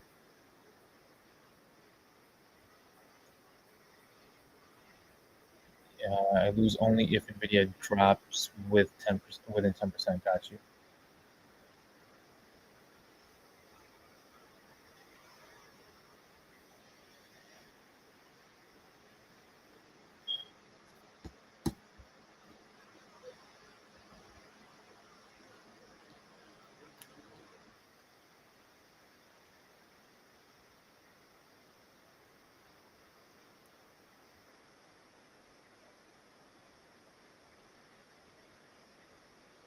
I feel like yesterday's and today's move were well worth the wait. Basically, had to wait for like a week and a half, 2 weeks almost, really, of just chop, and now it's kind of again, it's good because we formed a solid base around that area, and now we're pushing higher. Now that kind of allows us the luxury of just stair stepping higher.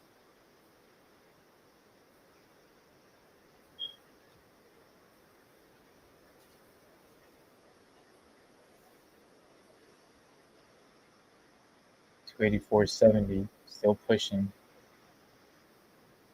RSI starting to get pretty high. It's at 77 ish, 78 on, on the 5 minute.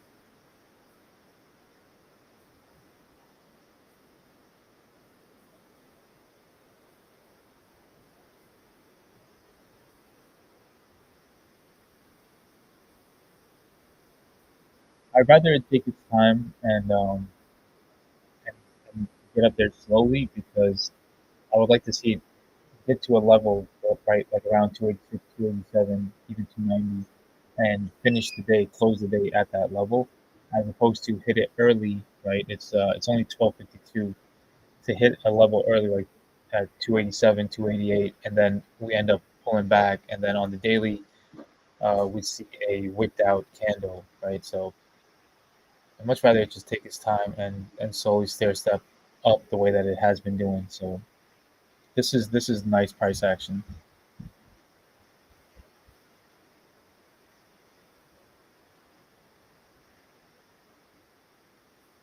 Those are 280 puts, smart pockets. Yeah, those 280 puts, those are tough. Those are tough. I mean, there's just so much strength right now in the market overall. That's one of the reasons, Javon. Like, I don't like playing against the trend personally. Sometimes you can call it, and sometimes it'll definitely pay and it'll hit. But I think best ways to be profitable is just the trend. The trend is your friend. So, but it's whatever. It's one loss. Brush it off, and you get back in on the next play. Wait for a good setup, set your risk uh, reward, and you make another play. All right, there's nice volume here on this 5 minute candle. It's pretty strong actually. It's second only to that initial breakout volume that we had, and looking like what do we got? We have about 20 seconds left on this candle. We're holding above that level at 284.25. Wicking out a little bit, but it's pretty strong.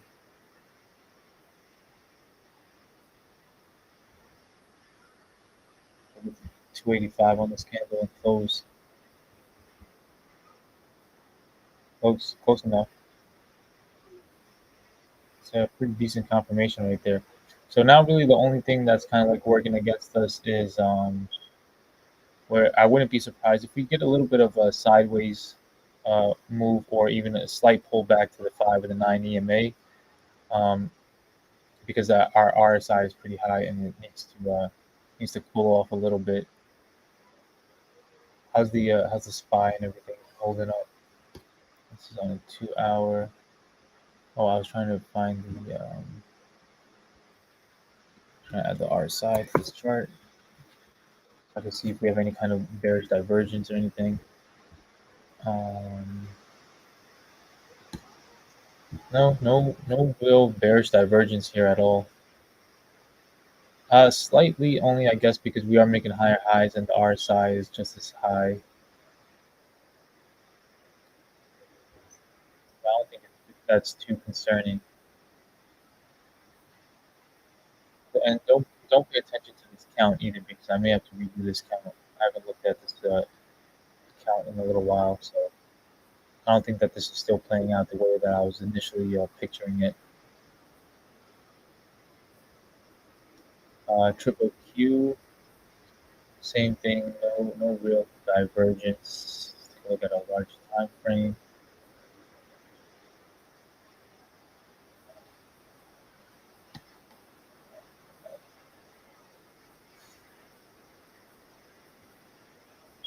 Yeah, no major divergences here on the triple Q. This is what I kind of pictured happening on the triple Q, right? So that drawing's been there for about 2 weeks now, and it's holding up pretty well actually.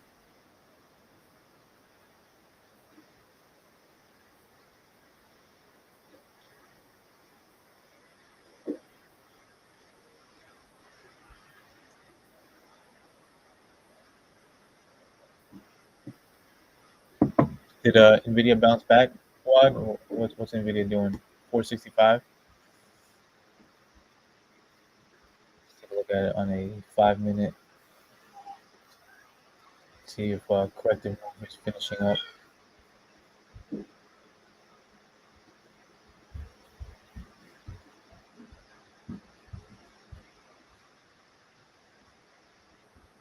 So we're below our. Oh, this is the 21. Let's take a look at the hourly then.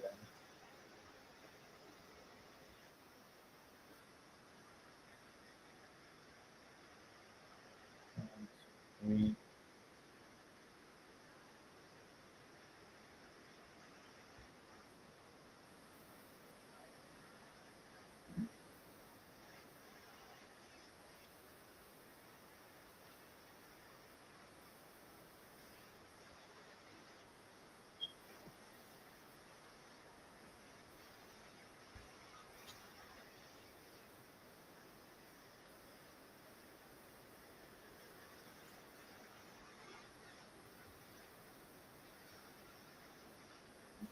I hope you called it on our first stream. Thanks, Anian. I'm glad you remember. My guess when I came on for day ending was 285 to 288. It was 282 area, 286. My guess today, don't be surprised if you see 290 or a sell-off back at 279. Way too many margins out there, and 300 plus still coming in. That's quite a. Uh, hopefully, we can hold on. Would hate to see it drop back down to 279. That's my point. Like I don't want us to extend too fast to the point where we come crashing back down. If we could just stair step up slowly, consolidate, stair step, consolidate. I would be totally fine with that. So this way, we close the day at a decent number, right, going into the weekend.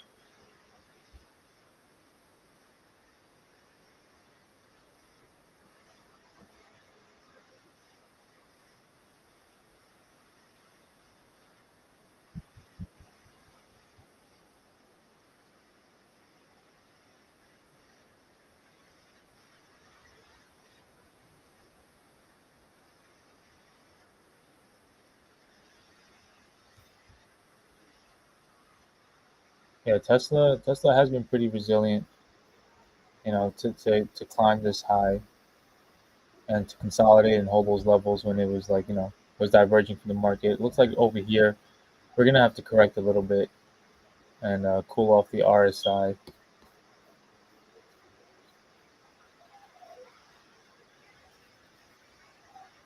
Let's see if let's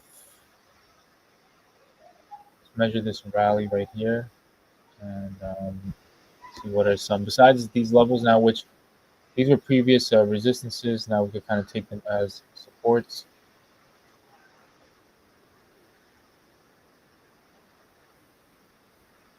But besides that, we also saw fib uh, our fib levels and see that's a good area for this to come back to.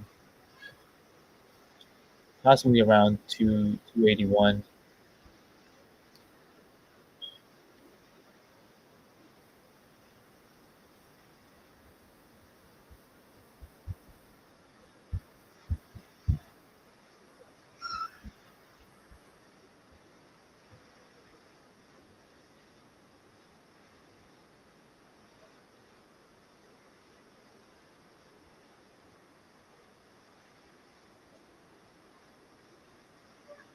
Should I sell or hold?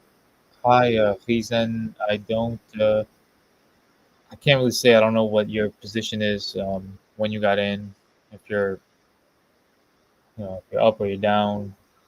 So I can't really say. I can just kind of like tell you what I think is playing out. I was looking at sell back into the 279, but didn't get it. To the surprise, the market now last to move. That's the checkmate with on yes, and many others. Two on 279. Do you know about the ABS market and what that means for it to be tapped into? No, I'm not. I'm not familiar with. What is that? The ABS market. There goes the sell off. Yeah, I mean it had to, right? The move was really extended. It has to correct. It can't just keep running up. But we have supports, so we'll. I'm sure we'll bounce somewhere over here. Again, at the end of the day, as long as it's making higher highs and higher lows, um, it's not a bad thing. Where's the spy at? The spy must be selling off as well.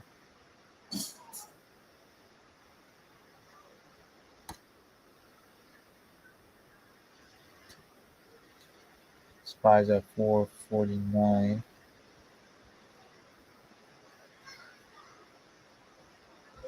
That's the spy. Overall, spy selling off as well.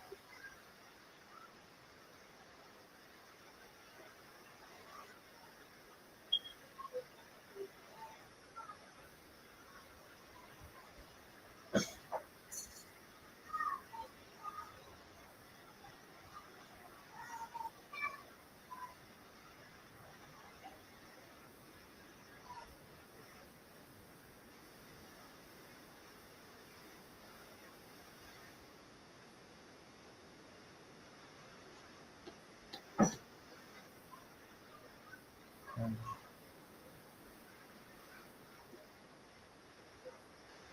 so this is chance that this was our third wave high, and now possibly fourth wave move is coming, and another dip. But this could take some time. You see how it's been basically moving in three wave increments. Two, three, one, two, three, one, two, three. Possibly a three-wave move to the downside. Let's see.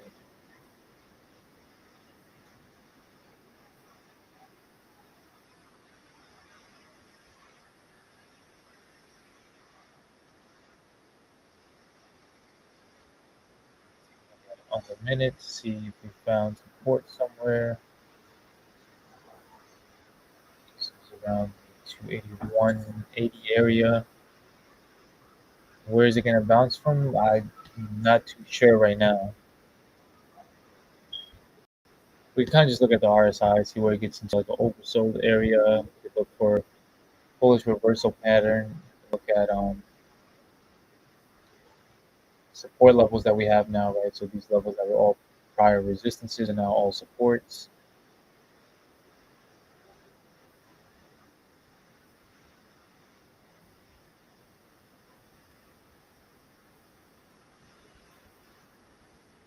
Again, this is a smaller time frame, so I'm not too worried about the pullback as of yet.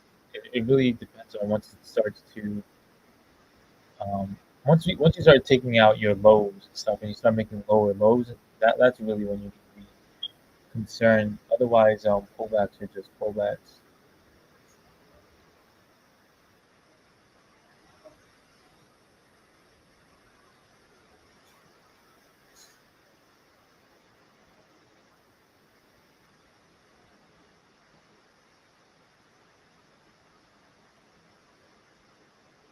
Are bears putting in orders to buy Tesla? To buy Tesla?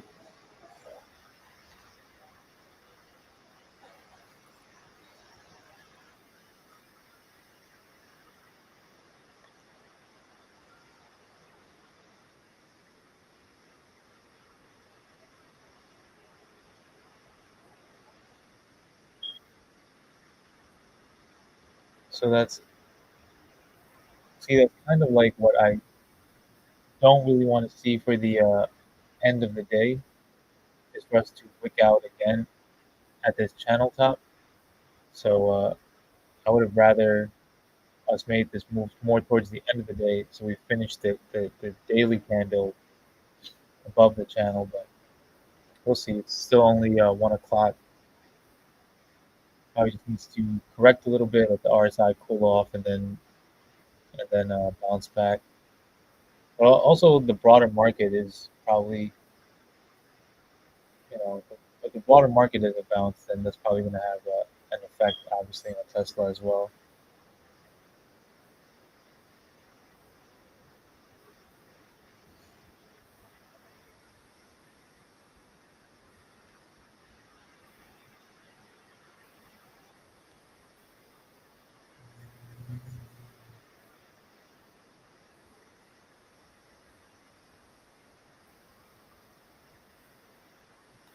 Like we're finding support around 281.50 area. What happened though? Any news? The whole market's crashing. I'm not seeing any news. You guys are seeing anything? I mean, maybe profit taking. Right? It is Friday. A lot of times people want to sell and take profits. Don't like holding over the weekend. Not really sure. I'm not seeing any major news or anything like that.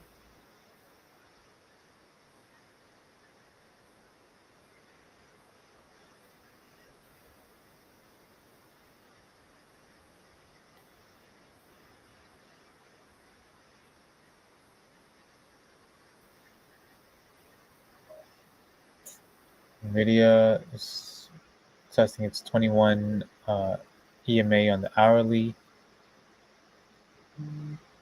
and Tesla.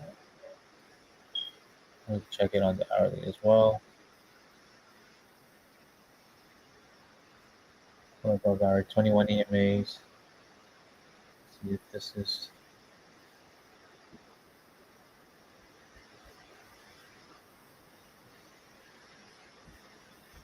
We have about 50 minutes left in this candle, and I think it's pretty important for us to bounce back on the hourly candle because if we don't, this is looking like it's starting to form a bullish, sorry, a bearish engulfing candle, which could signal a reversal and a pullback. And then really on the hourly, your next support is around 278, 79. That's your 20 EMA.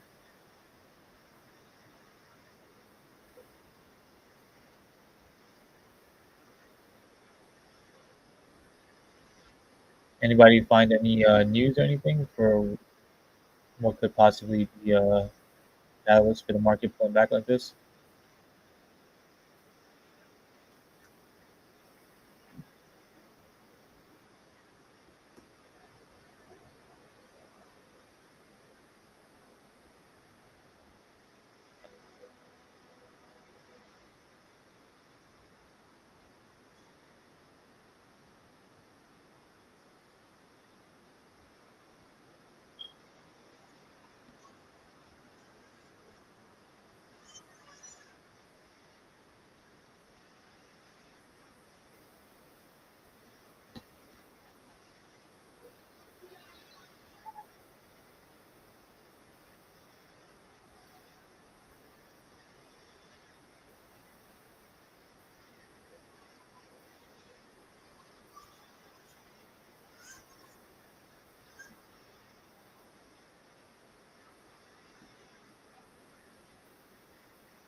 I SPY is kind of testing its 21 EMA on the hourly as well.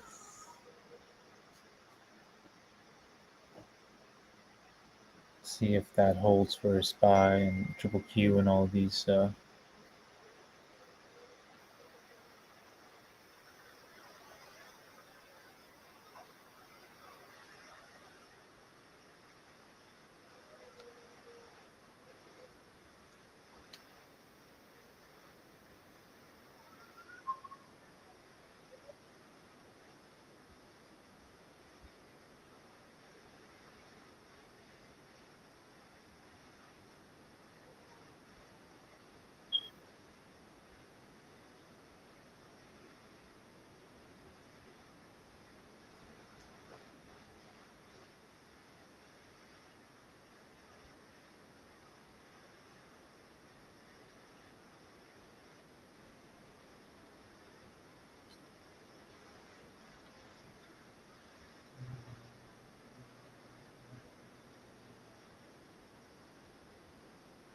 We expect for earnings victory push line earlier. Let's see if it goes past it.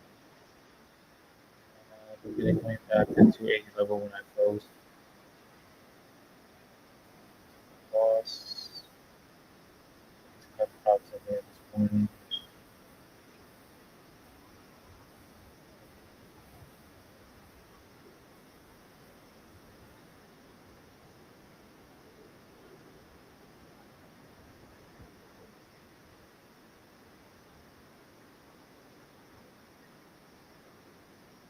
All right, it looks like it's bouncing, so I'm gonna step away for 5 minutes, and we should get back up to 286. Just had a quick phone call again, guys. So, 5 minutes. Hopefully, while I'm going, the market runs back up.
Hey, sorry guys. Back, screen kind of cut off while I went away.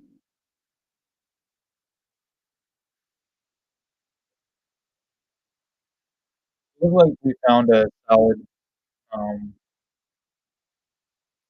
solid support at around 281.40, right? So previous resistance became support, and looks like we could go back to test the day high.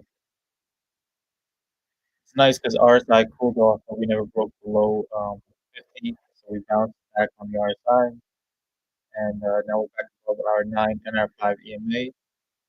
Possibly just cross over to push high.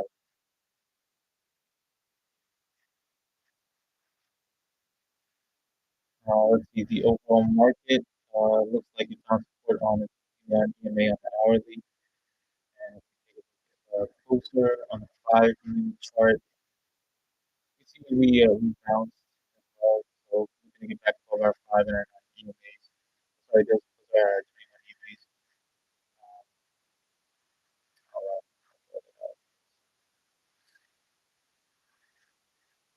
Same thing with our triple Q. We are testing our 21 EMA of the hour for support.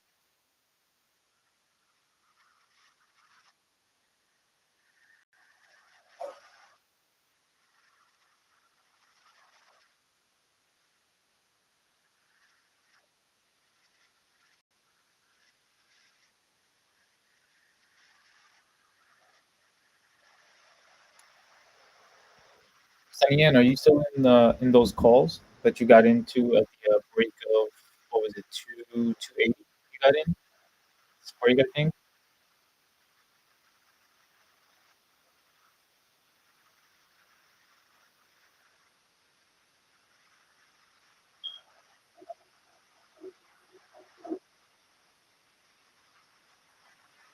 So now for the day, the resistance that day high that we just need to get back up there. Nice, nice.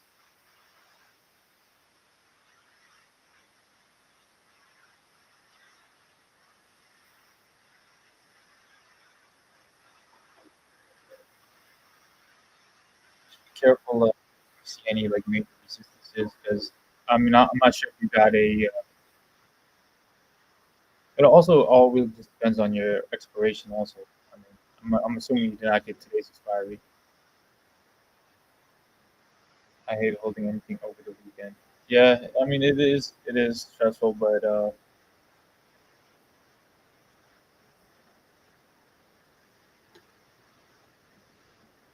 obviously next week we have a major catalyst as well. So there's the uncertainty about the earnings as well. So you really don't know what's going to happen when news is going to come out over the weekend. That could possibly be a catalyst.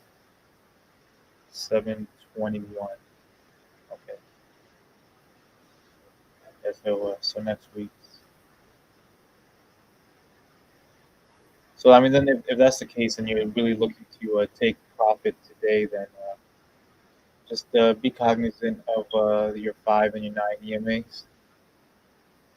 Break below that, and we might end up doing like this, doing a three-wave move to correct, right? So this could very well just be a B-wave recovery. So um, this is basically your wave down, and this could be a B-wave recovery, and then you get another wave down. So uh, no way to really tell right now unless I guess if we were to break below that 5 and that 9 EMA and push back down, possibly at this resistance at 384.24, um, you may consider taking profit. If we just keep stair stepping up from here, then I think you're fine until we get to this resistance at 285. I'll be on the beach in Guam next week, so hopefully it won't ruin it.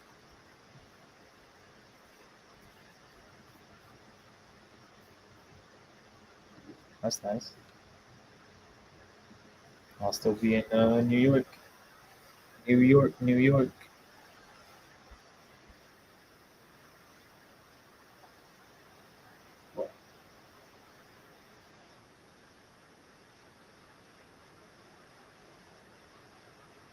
I'm I don't know, guys. I'm personally a little torn on what exactly to do with the earnings next week. So curious to hear what your guys' opinions are with earnings. Are you guys holding calls or holding through earnings? Or are you guys looking to sell off on all big cap? Yeah, let's take a look at the Nvidia bounce back. Looks like I got a little bit of bounce also on this 21 hourly EMA.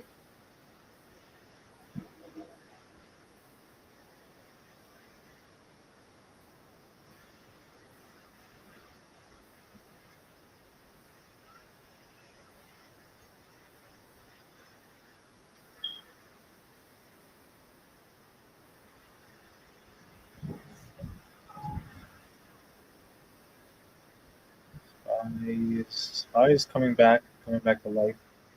So it looks like this is probably just a three-wave corrective move right here on the SPY. I could count five waves over here. So that's very likely a C wave move, and hopefully starting another rally higher. I really do like to do my SPY count. I don't know why. Just why I haven't done it yet.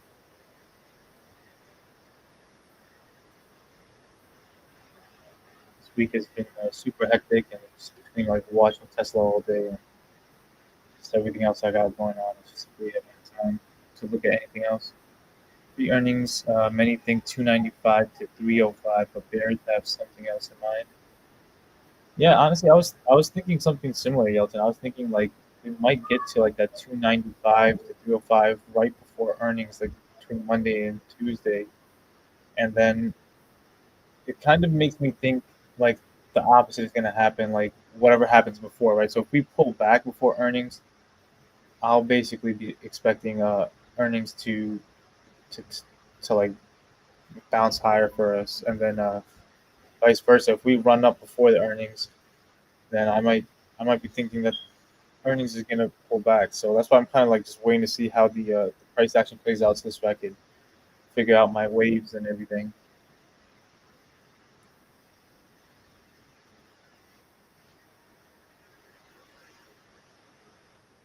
Sunny, be careful right here. We never got this crossover on the R side. Just be hesitant, not hesitant, just be cautious. If you do see a pullback over here, if you're not trying to hold over the weekend, because it's possible that we do a three-wave move like this to pull back, and then we start bouncing higher again. So I just don't know if we do something like that, like how much time we basically have left. It's 140 right now, so I mean if we bounce above our EMAs, you know, we should be fine. But if we break below, then just be careful.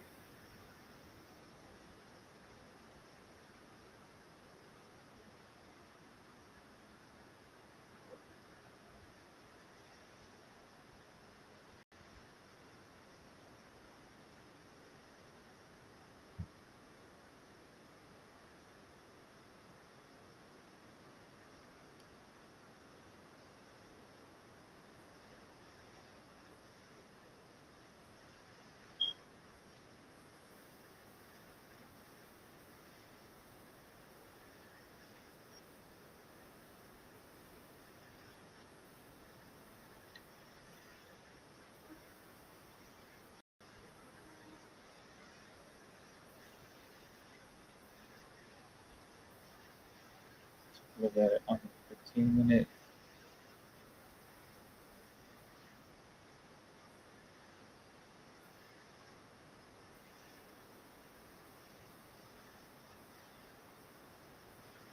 15 minute chart.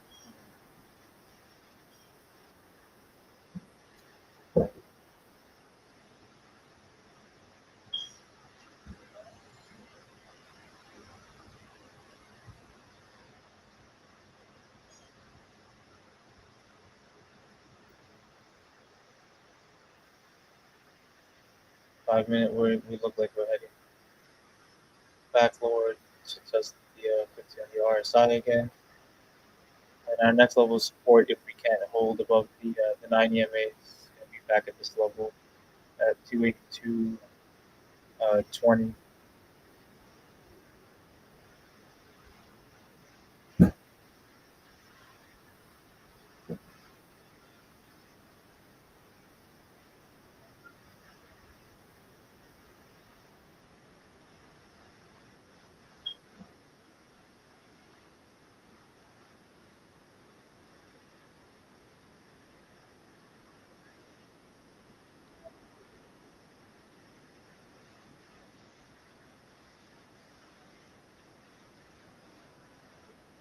Yeah, I mean, as of right now, we are in a nice decent uptrend, right? So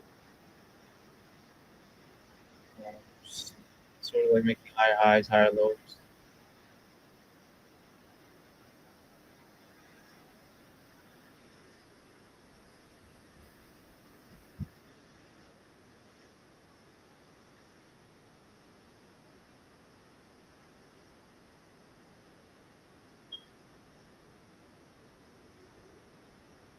It's not really a valid trend line until you can have like three touch points though. So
we're curving back up on the RSI.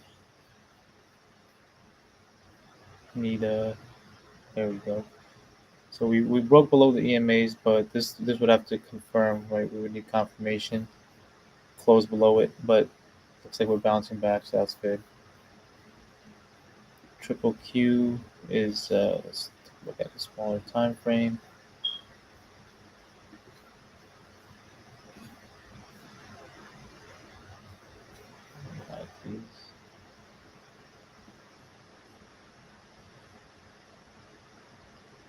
Triple Q is bouncing back up. SPY is trying to bounce back up.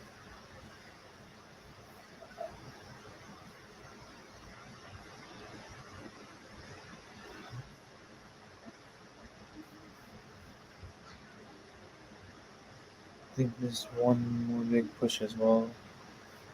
Yeah, let's see. I'm really hoping that we close today above 286. I would love to see that just for the daily picture, right? Oh yeah, so remember this was the candle that we were looking at on the hourly, and we pulled all the way down to 281, and I was saying I want to see this push higher so we don't get a bearish engulfing candle on the hourly. So we did do that. We're forming a little bit of a hammer here. So if we have about 12 minutes left in this hourly candle. That would be a nice rejection of a top sign, top signal. But ultimately, yeah, if we could get above like we could get like convincingly above this channel top, like around 285, 286, 287. Um, that would be really a really good sign, I think, moving forward, right? Like one of the most important things in an Elliott wave, or one of the confirmations in an Elliott wave that this is a strong third wave move, right? That could potentially push higher to like 340, 380. Is going to be a break of the channel, right? So if you get a strong break above the channel, then potentially you'll go a lot higher. So Right now, we're only at a on the daily at a 123% move of this wave one, right? Which is not what you would expect for a third wave move. A third wave move, you want a minimum of around 161.8%.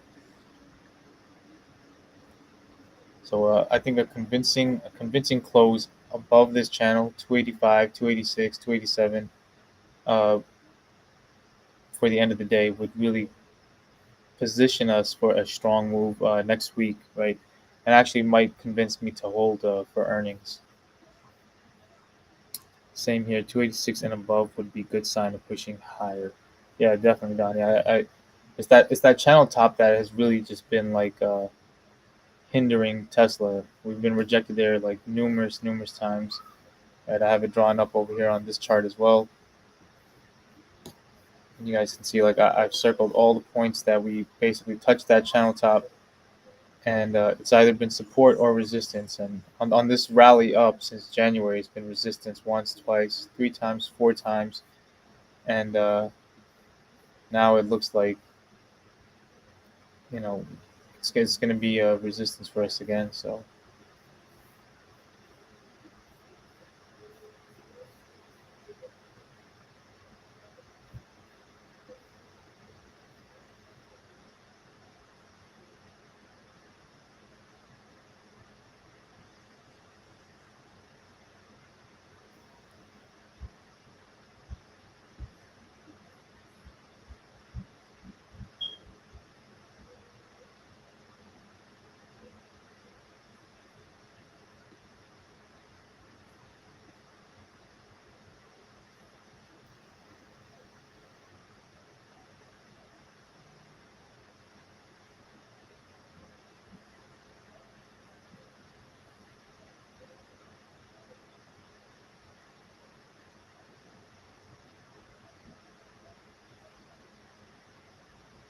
patience, my friend. I mean, yeah, I'm being patient. I'm being patient. I've been in the play for a while, so haven't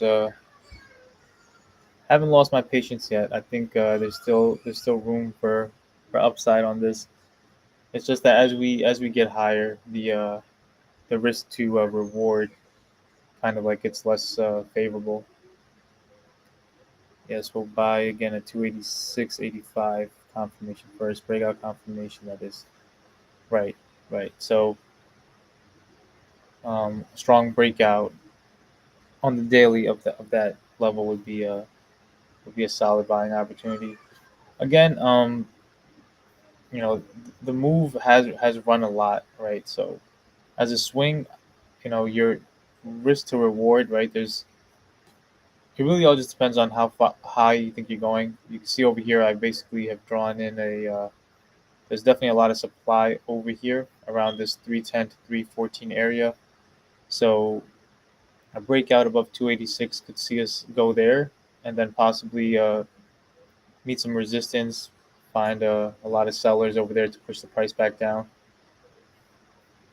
And then a break above 286 also, Edwin, just keep in mind, you're going to obviously be paying higher premiums, right? Unless you're just playing like with shares and you're not worried about like data and expiration. I mean, I don't know what instrument you're using to trade, but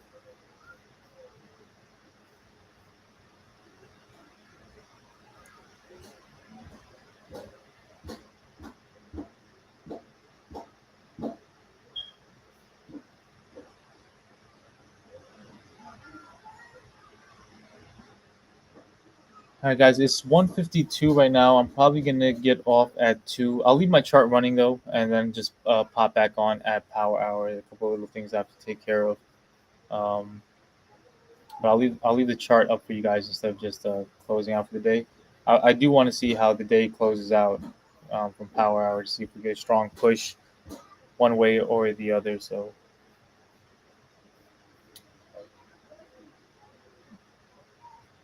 I'll head out in like another 5 minutes or so.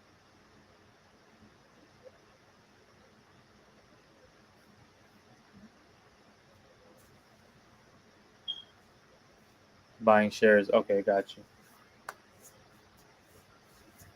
Yeah, shares are obviously a little bit more, risk averse. So it's definitely a good way to play that.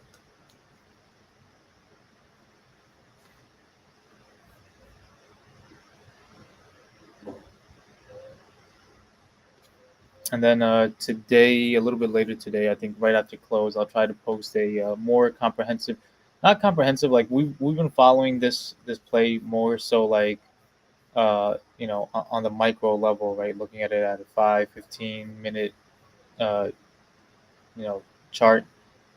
But I'll do a more comprehensive video in terms of the overall bigger picture and what's playing out uh, for for the weekend and stuff. So this way you guys can like kind of reference that and have some kind of like guide going into the weekend and then also into earnings next week. Again, like whatever is playing out right here on the micro level is, in my opinion, is not as important as the overall bigger play. But that's because I'm in it for a swing play. So that's my perspective. This is a swing play and it has room to run higher. So sometimes you definitely get caught up in all the tinier zigs and zags, and it's not as important as the overall bigger picture, right? When we were in this area, like everybody was, not you guys, just saying, like just everybody was like all doom and gloom and like the play's done, it's over, we're pulling back, and you can see like if you zoomed out and just took a look at the bigger picture, like there really wasn't that big of a concern, which is what I tried to like reiterate. We're above the 21 EMA. We're in an uptrend, and we're making higher highs and higher lows on the overall picture. Uh, so sometimes it's just good to step back and take a look at the bigger picture. We kind of like also remember we had this flag, this bull flag breakout, and then we broke out, and then we came back to retest, and now we're pushing higher. So I do think that that is still in play, right? And this is a 4 hour chart that I have on the left hand side over here. Let me just kind of like excuse all my drawings. So I'll hide the drawings for a second. Right. So this was our pole. This was our flag. We had the breakout, the retest, and now we could push higher. Making a nice move up at a nice steep angle. Looks like over here on the smaller time frame, we are breaking below 282.50.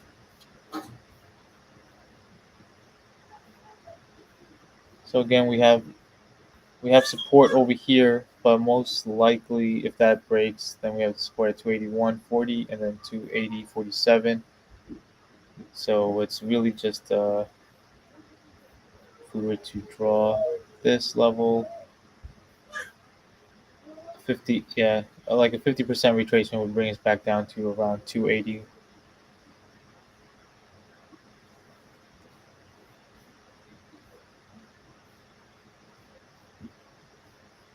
Let's check out the SPY. SPY is pushing up, but a little bit of a pullback here. Triple Q is pulling back a little bit, nothing major.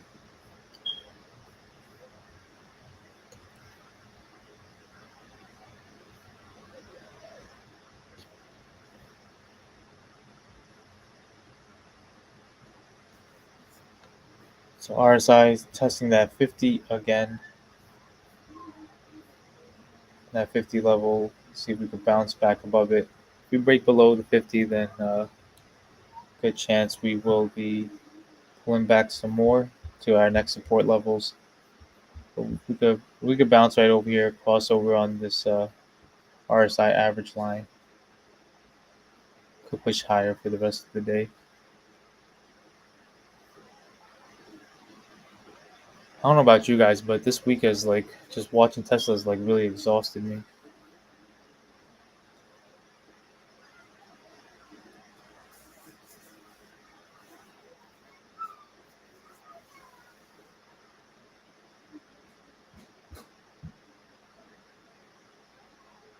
Testing the support, let's see if it holds.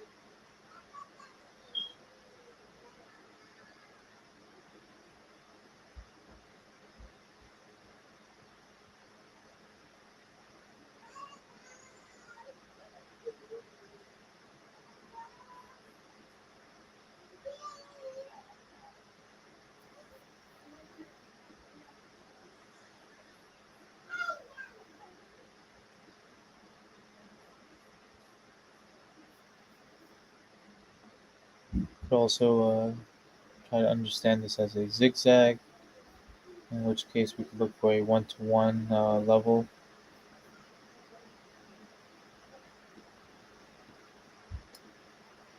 Welcome back. Love never fails. Welcome back. I'm actually about to head out myself for about an hour or so, but I should be back. I'll leave the chart up and I'll be back around power hour. So a one-to-one could bring us again back down to that 280 level.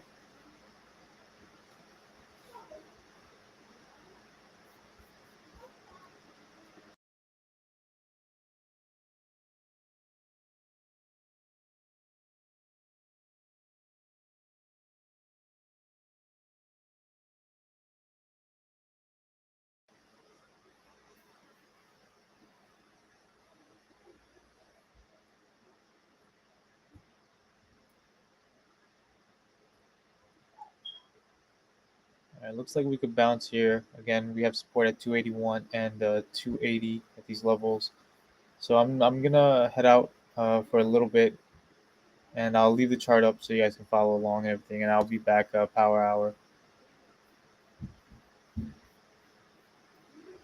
right, guys. I'll talk to you in a little bit.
Thanks, love never fails.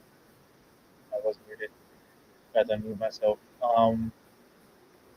Basically, I was just saying. So it looks like we are going lower. We're basically retracing this move up right now.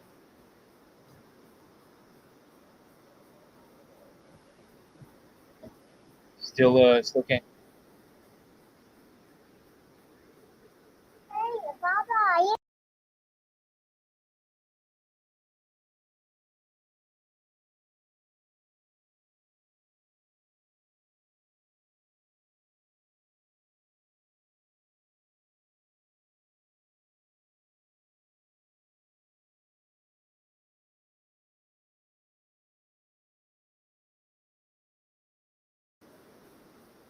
You guys hear me?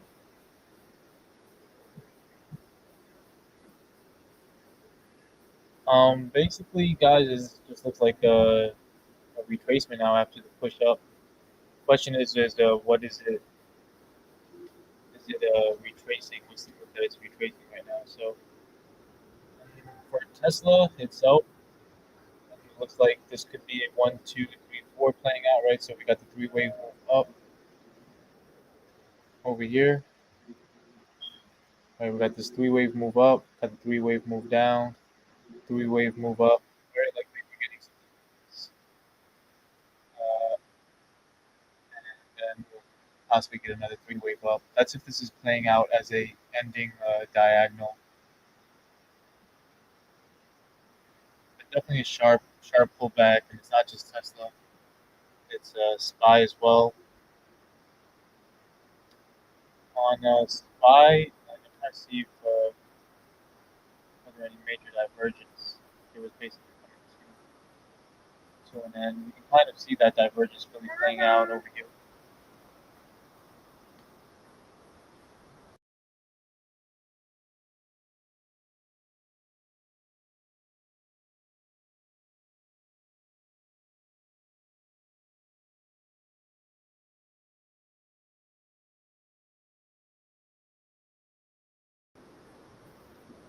It took a lot of volume to push it down. Yeah, yeah. I mean, it took volume to push it down, but also took the whole market to sell off really. And we did have this divergence play out over here on the SPY, right? So that's partially the reason. Partially the reason I mean, not that it's the reason, but that was a signal that sell off was coming, and we were also see pretty high on the side, like after that. So a correction is due. Honestly, you can't just keep running up uh, forever without correcting. So it's gonna have to correct and then bounce back. But again, as long as the lows are higher than previous lows, long term this is still a decent a decent play, right? Making higher highs and higher lows. So that's really honestly in terms of a swing play, really what you want to see. Now, if you obviously had if you're playing like scalps or day trade right here, uh, then this obviously hurts. Sonny, I think with your calls, if you're still in them, from what I see, it looks like you're still in them. You're that's a bet. It's really up to you. I don't want to give you advice on what to do now in your position, but you have a week on them, so it's really up to you to figure out what's the best way to play it. I still don't think this is a move that's necessarily tanking and fall earnings being next week. I think overall this week we actually did a really good move because pulled back and we got right back up to where we were at last week, right at 284. We had a new high at 285, and now this is just a retracement, right? So it'll retrace. It'll do its normal three wave move or whatever, and then from there we could look to go higher again.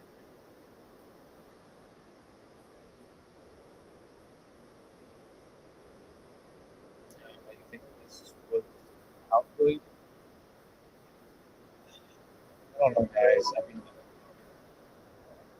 it's, I'm sure it's profit taking, right? You know, you have something that just runs up like that. People probably got in low at some of these bounces, and they got up and they just sold. Like the move down isn't any more spectacular than the move up, right? We had a nice strong rally up, and we had now a pullback.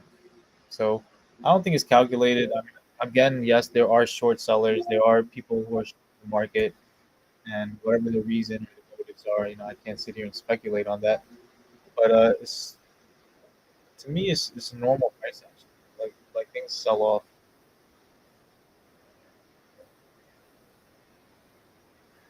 I should have closed it out an hour ago when you mentioned possibly down. No worries. I mean, it happens. Uh, that's why I kind of just go by the indicators. It's just like if I see an indication, I'm gonna let you know and just tell you to be on your guard. Right. This top signal over here, when we hit 285, that was kind of not really seen, other than the fact that the RSI was pretty high. But then once we started bouncing over here, the bounce wasn't strong. Right. We got a bounce.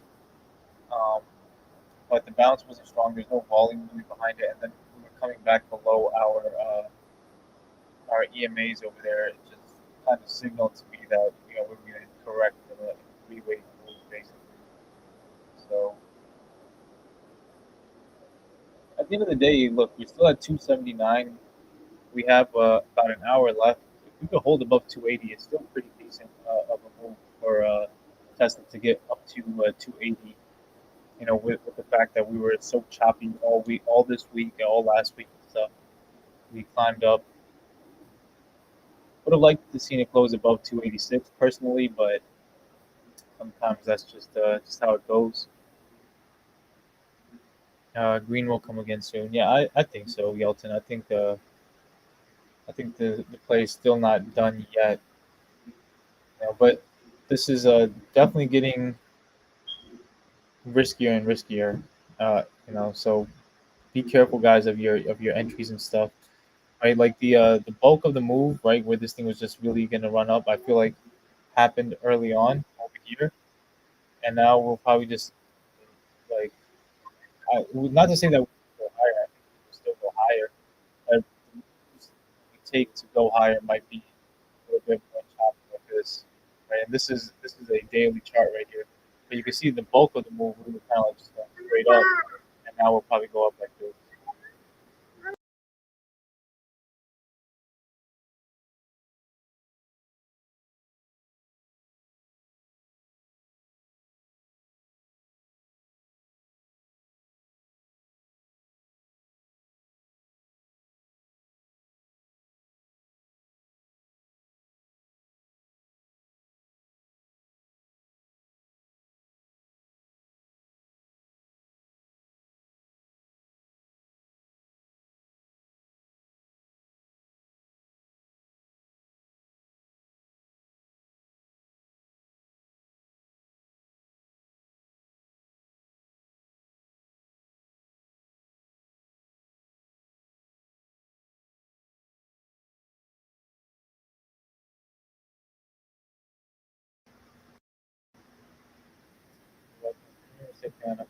But what could have been.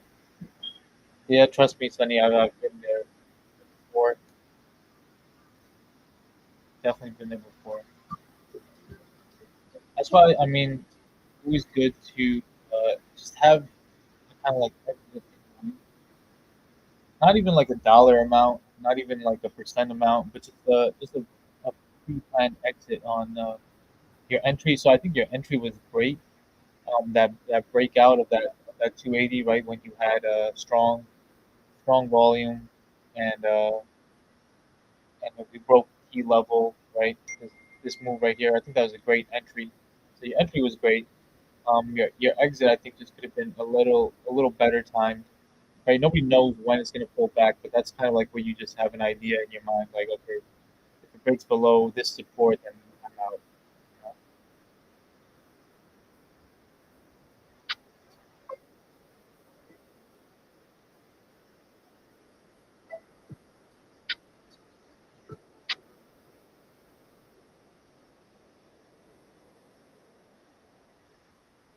We'll have like about half an hour over here, so let's see if we can, knock back a little bit and at least hold at 280.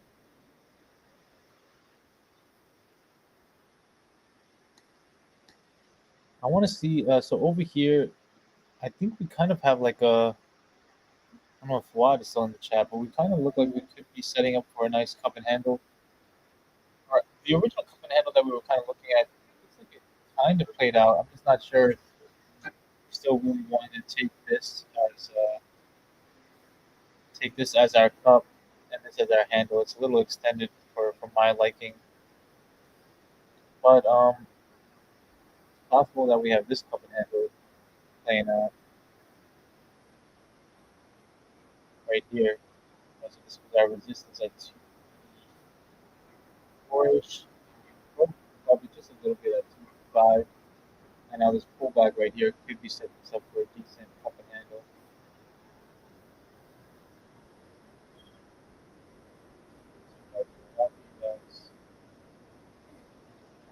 So this is really the cup right here, and then could pull back to this fourth wave, right, which will lead us to our fifth wave, and it's kind of like a confirmation of the cup and handle as well.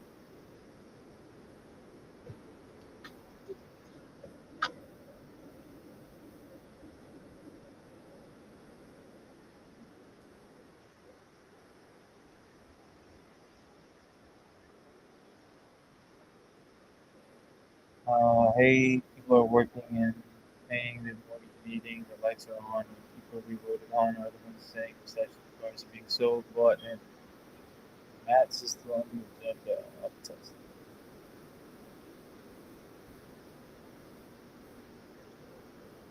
You guys can't hear me? Both, what wave is playing it? This is what I think is playing out right now in terms of wave count. Uh, this diagonal move. But there's, I mean, in the smaller time frame, right? So either this is a larger fifth wave playing out, right? So I don't like it as much. I think I like this more as this is a third wave. This is our first wave. This move was our second wave, and once this third wave plays out, we should get a fourth and then a fifth. So if I draw it out for you guys, it would look something like this. So this is our first, second, third, fourth, and then we'll get a fifth. And this is kind of like a ending diagonal playing out. And if this plays out like this, then I would look for a pullback um, after this move. So we'll see how high this takes us. It could potentially take us to that 314 level.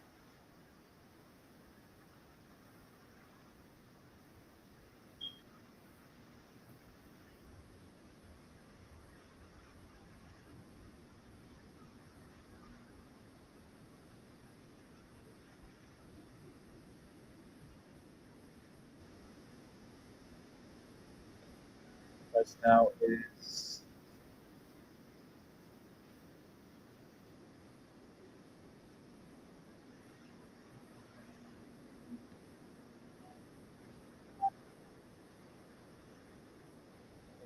let's get rid of some of these drawings right now. Let's clear up our chart a little bit.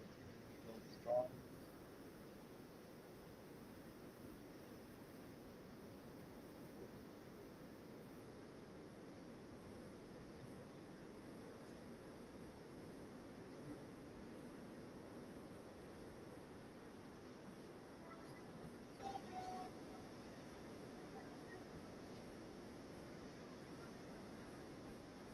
That's not green now.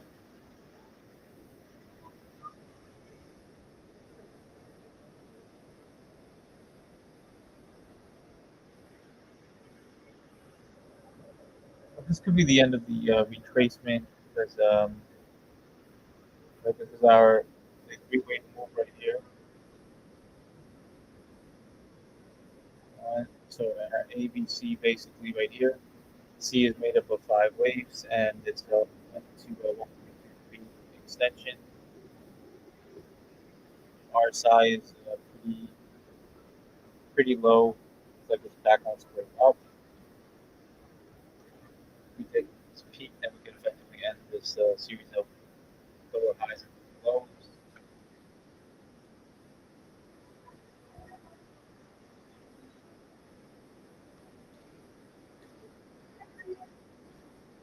But more likely, what is putting what is, I mean, the move up from here will probably like leading into Monday, from what I see, will possibly just be like some sort of wave recovery, and then another pullback for a back down to like the 275 area before we go higher.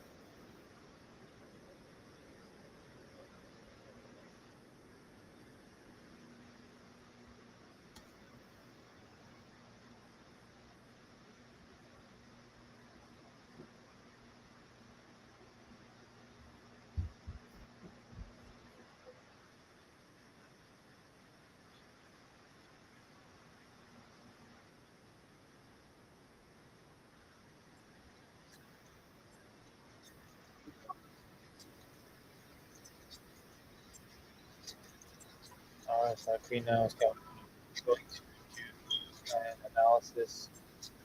You mean like video, Javon? Like a video on Tesla? Maybe do a video on Tesla for the weekend.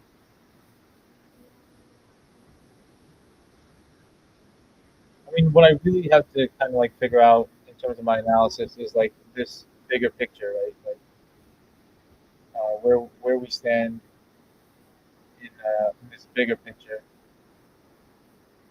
and that's really what I'm trying to figure out right now. So I kind of gotta like go back to the lab, go back to the drawing board, and see if this is holding up. Because this is kind of how I'm seeing it right now play out. That we this fifth wave for this third, and possibly this third wave takes us to that 314 level, right? Including with earnings. After that, we get a pullback for another fourth wave move, and then one last push possibly to that.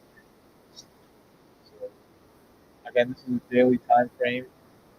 We do have this divergence on the daily showing up on the RSI. I was hoping with today's close we would have been able to start to eliminate this divergence, but doesn't look like we are eliminating it quite yet. So maybe with earnings, if we push higher, we'll eliminate it.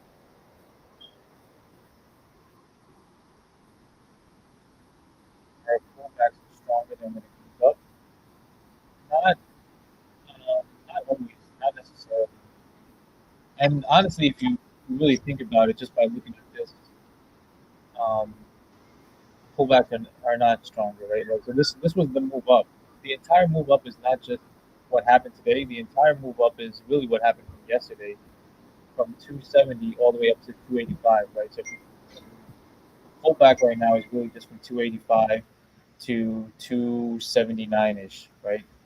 So the pullbacks are not stronger. Even if we were to come back down to 276, it's still not stronger. And keep in mind, if this is playing out as a leading diagonals are not as strong as impulsive moves, but still they still consist of higher highs and higher lows. Corrections are never stronger than the impulsive moves that go along with the trend. They feel like it. They definitely feel like it when you get a pullback like that.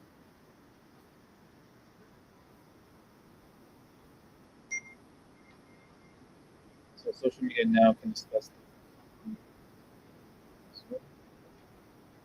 discuss the media announced. I don't know. They mentioned something about it earlier.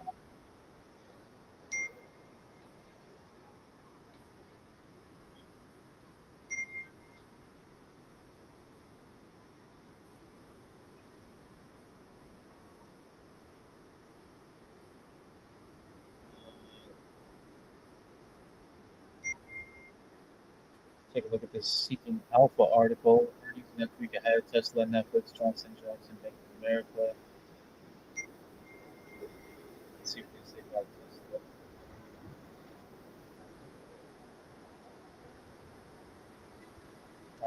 Tesla slated to discuss its second quarter earnings after closing bell on Wednesday. Investors were focused on vehicle sales of the same delivery for earlier this month, according to seeking out data. 12 analysts have a strong buy recommendation on Tesla, with three others viewing the stock as a buy rating. There are also 18 analysts that have a hold rating. In the bearish camp, the stock has received two strong sell recommendations and three sell ratings. So the EPS estimates is 81 and the consensus revenue estimates are 24.6 billion. And so Tesla has been looking at six of the past 8 quarters, missing EPS expectations. So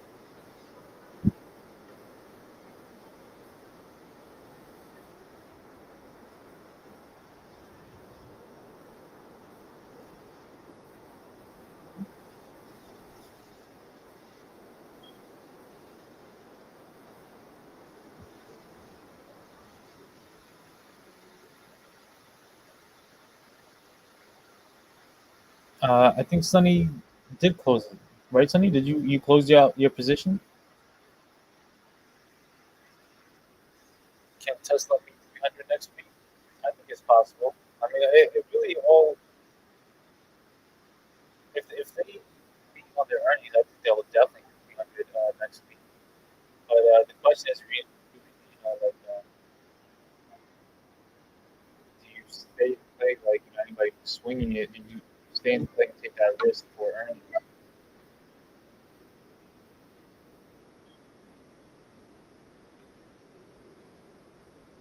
Because in the wave count and just based off of the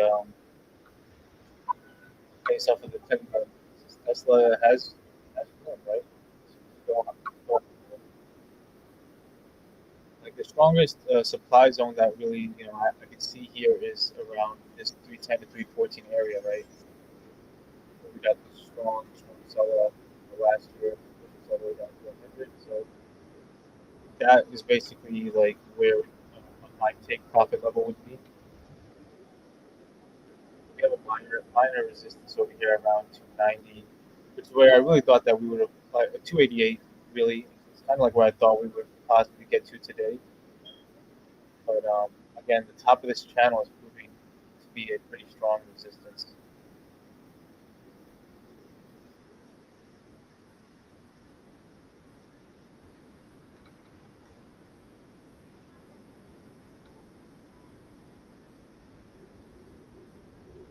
Jay Carter, audio sounds muffled to me. Sorry, guys. I don't know. Maybe I just gotta get another microphone. This is my like second. My, no, it's my third microphone actually. It's my third microphone, and I played with the settings on it, and everybody told me it's. I think maybe at times I'm turning away from my microphone, it's not coming out as clear. Try to keep the mic in front of me. But if it's not working, let me know. It's just gonna be another microphone I return.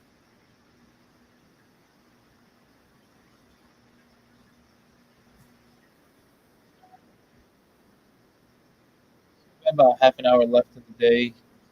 See what Spy ended up doing.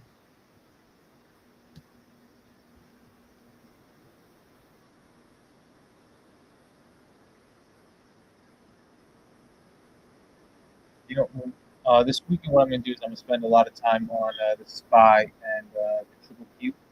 Triple Q, I feel pretty confident in the wave count that I have over there.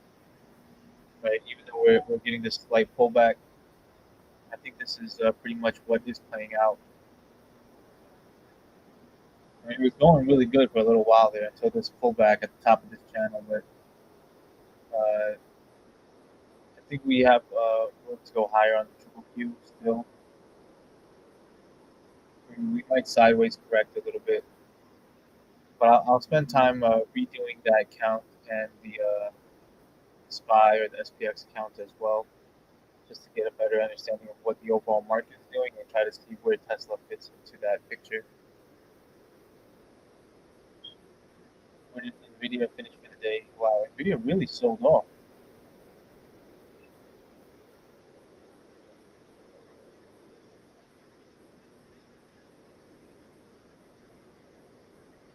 Nvidia really sold off.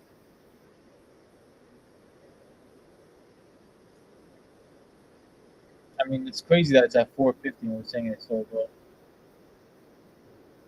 It hit 480, and then you guys can see the reverse candle right here, and then the strong sell off. But right now, it looks like it may find support on its 50 EMA on the hourly chart. We'll see. I'll have to do the wave count again for Nvidia. I don't know where my chart's not working for some reason on Nvidia. I think I just have to refresh my trading view. But I still see Nvidia going higher. Honestly, I still see Nvidia going higher.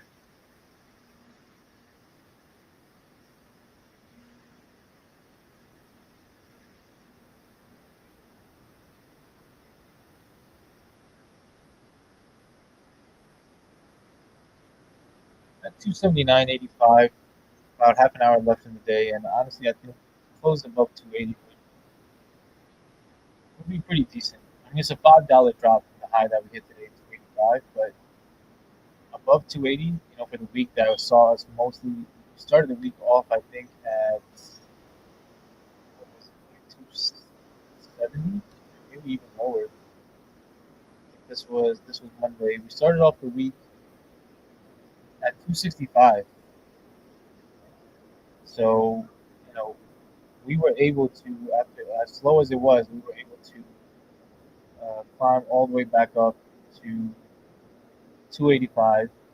And again, right? I mean, I know I sound like a broken record, but higher highs and higher lows is a good thing.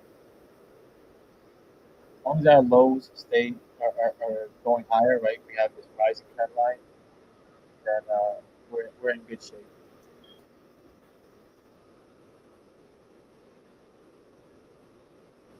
Honestly, the only thing that kind of is like a wild card in the whole picture for me is the earnings, because you don't really have any control of that, and it's going to happen after hours. So um, it's by Wednesday you're gonna have to kind of like decide by Wednesday close, are you gonna take that risk or not. So we'll see. We have 3 days. Yeah, the 17th is a buy on Tesla before earnings. Uh, uh, is it a buy before earnings? Kind of hard to say right now. This is kind of what I'm expecting it to do, to recover a little bit and then possibly another drop. Right, just you see we're getting these three wave patterns, so we'll see. Um, on Monday, may push up and then pull back. If it wasn't for earnings, I would feel a lot more comfortable next week that we just keep going on and keep going. The video, that'd be great. I like that video. It'd be great. Yeah, yeah, no doubt, Devon. I got you. I will do the video on the bigger picture in on Tesla for sure. And I'll try to throw in triple Q and SPY in there as well. So we have, as I said, a big market here as well. I will point out, guys, see, like I have this ascending level of support right now. We've been respecting that pretty well, right? This TO line that I have over here, so that's a pretty decent support trend line. And then we have this white line is kind of like our resistance. So we're kind of like basically forming this wedge right here, and then we'll see what happens if we break to the upside or break to the downside. Usually on a rising wedge, we do break to the downside. So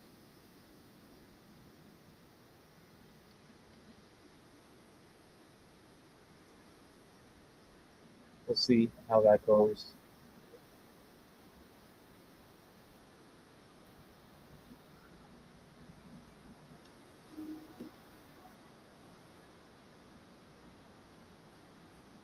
I know we're all probably a little bit bummed about this pullback, but again, guys, we started at 265 this week. For the week, we're up um, to 280. Again, that's not bad. So this is the daily chart. If we take a look at it on the weekly, the candle actually looks really, really good. Looks really good actually. Why? Because we had this. This was our candle last week, right? So this could have been a really, really bad sign right here, right? This sign right here is a top signal, right? It's like a shooting star, and if we got followed people on that this week, we would have definitely been falling off of the cliff right now. So the fact that we came back this week as low as 265, right, where we went, and we recovered, and now we formed this little, right, this hammer candle pattern, kind of basically nullify last week's uh, bad bad price action, right? So I'm happy with it overall. I'm happy with the week.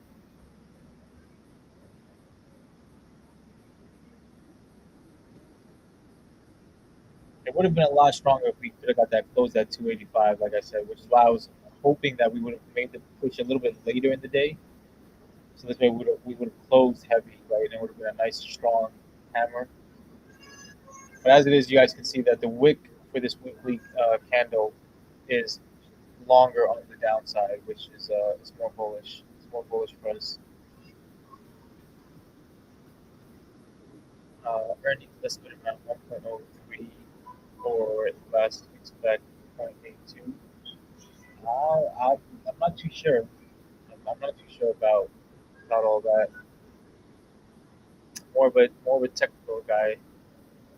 I think what did the report the expected was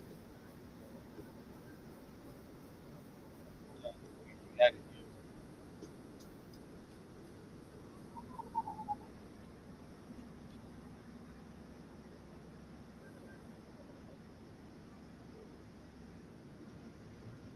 consensus is 0.81. So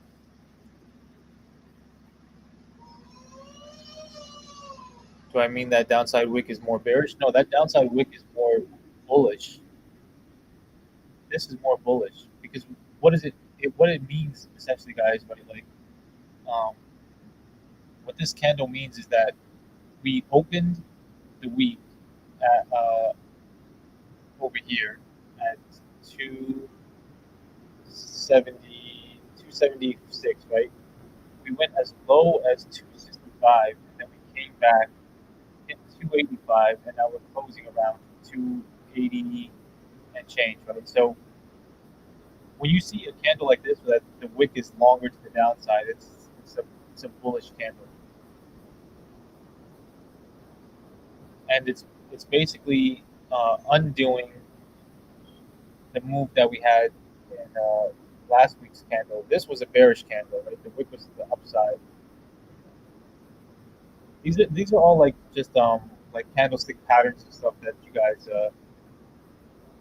can learn about. I have it in my course. I teach about candlestick patterns, different formations of candlestick patterns, the groupings of candlestick patterns, and there's a lot of information that you can just read in the candlestick patterns to know whether or not you're going to get a reversal or whether or not something is going to give you a good continuation play or whatever. So as pattern is really good. So I'm very optimistic about how we did this week.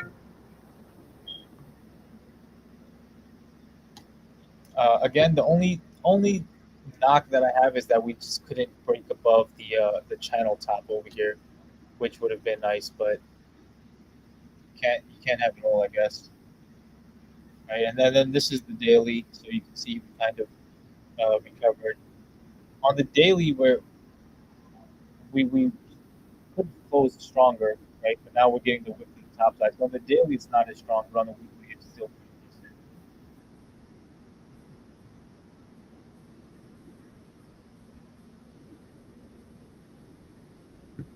My next target is 300 on the upside into.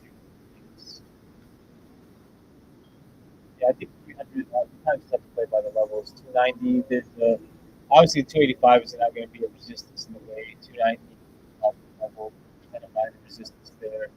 300 is a psychological level, and then 314, 310, 314 is that major supply area. So let's see what happens the next 3 days, right? Because it's day after hours, so we'll even get Wednesday's price action to look at. We have 3 days to kind of like make that decision on how we is going to play into earnings. I'm really going to make my decision about like the earnings um, on Wednesday when I see the how the price action plays out and whether it confirms the my wave count or not. Give me 1 second, guys. I'm just gonna take a quick call.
All right, guys, back.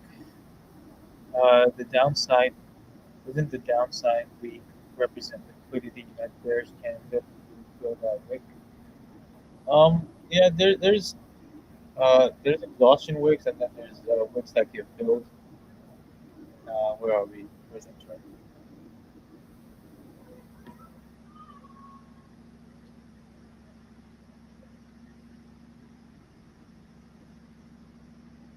So you said, isn't the downside weak represent liquidity at bearish candle wick? Fill that wick. I'm not quite sure I'm understanding, but are you saying that will this wick get filled, or are you saying will this wick get filled? That represents liquidity.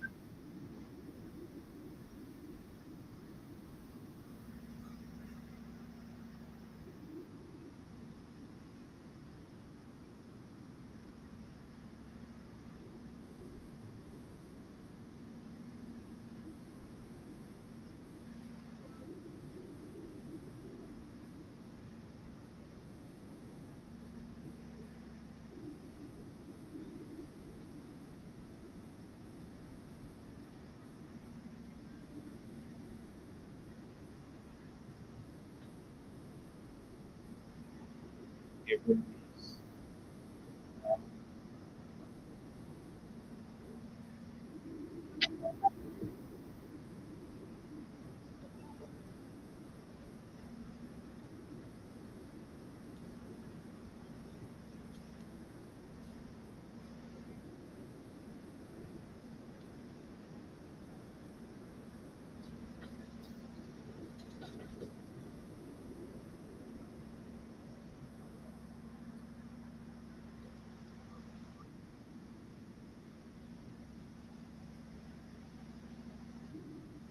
Yeah, to me, guys, this definitely looks like being diagonal playing out. Or, sorry, ending diagonal playing out.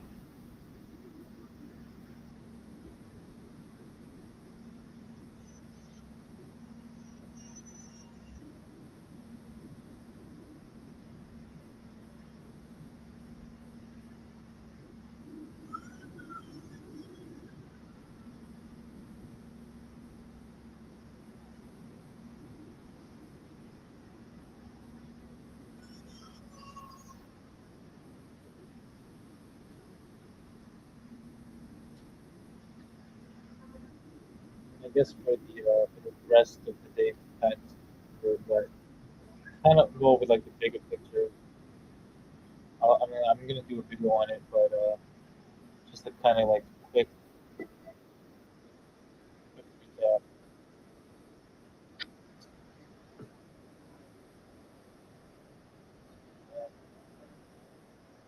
So this is kind of like my more bullish count. So I'll show you my less bullish count.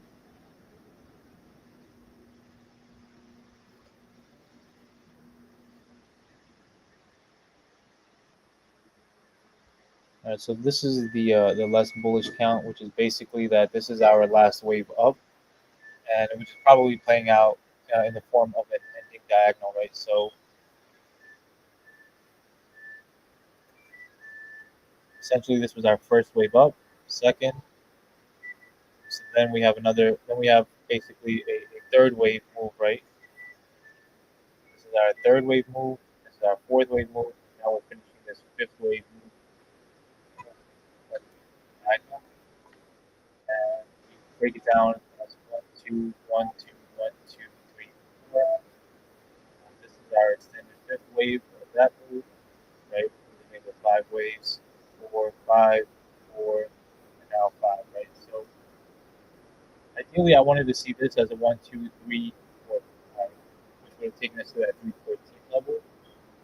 But because we got this stronger pullback, right, for basically for the last 2 weeks, that's what makes me think that this is a weak diagonal, right? So we have 1, 2, 3, 2, 3, 2, 3, and then yes, basically comes this out along this channel top, which would still take us to around like 292 to 295, and then from there we start to get a sharp sell off, right? So that's scenario one. It's not. It's the less bullish scenario. It sees us go to like maybe 292 to 295, right? Um, the the slightly more bearish scenario is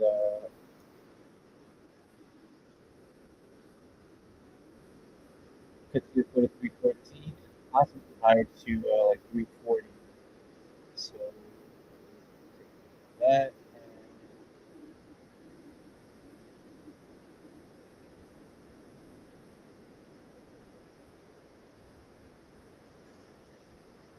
and there was right. So this is the more bearish, sorry, the more bullish scenario.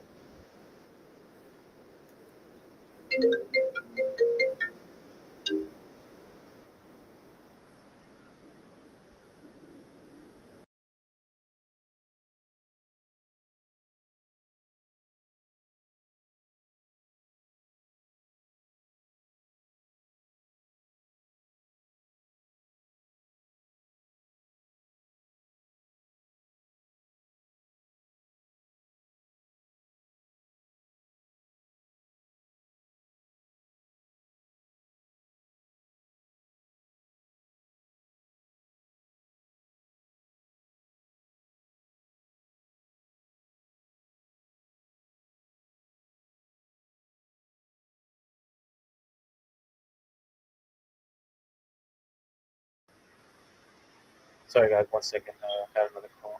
1 second.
All right, sorry about that, guys.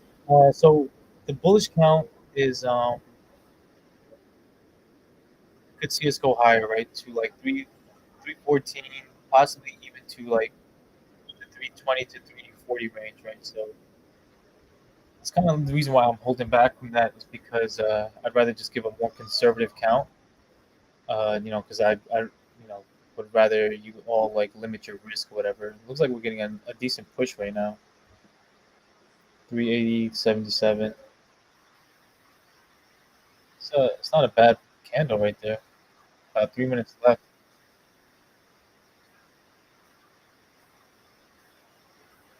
But basically, this pattern is showing that we have a couple more waves up. Right. So um, we after this move right here, we'll get we'll get this pullback over here, and then we'll get one more move up for a fifth wave rather. So wow, that is a nice candle.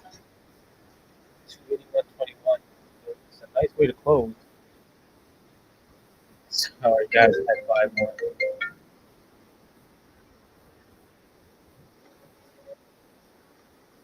I mean, let's see how high close for today. Keep in mind, we still have after hours, so it'd be nice to see if we could run after hours as well.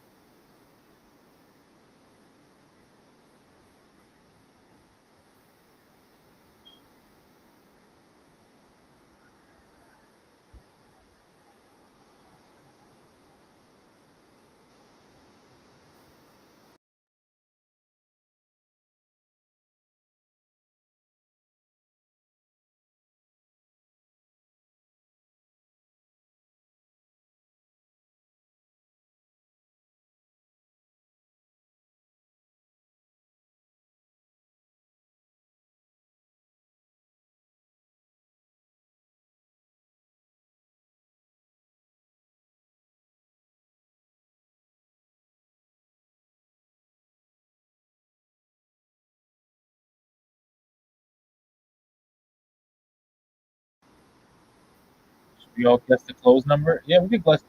We could guess the close number. What do you guys got? Yelton already placed his, I think, earlier. What did you say, Yelton?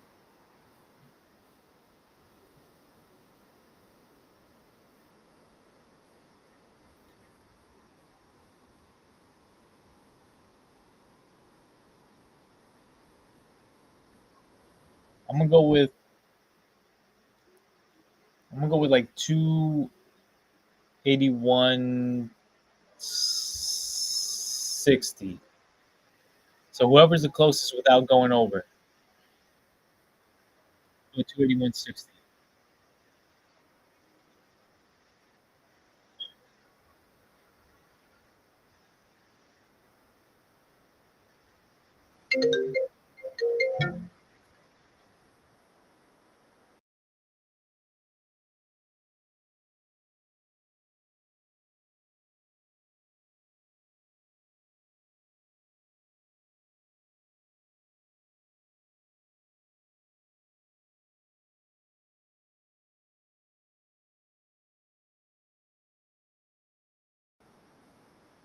We got 280.87 for Yelton,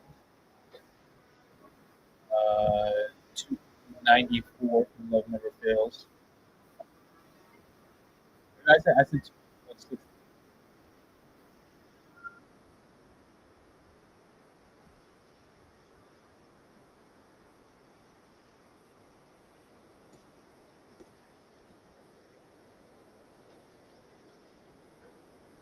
Javon, you there? What do you got?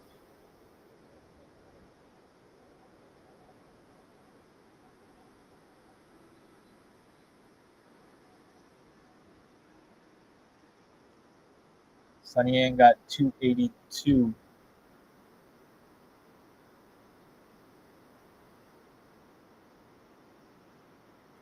And I allowed for a little bit of room up because we basically got this one last candle. We're above our EMA, so I was hoping for a push up, but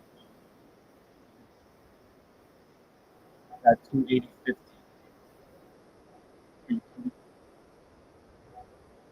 closest without going over.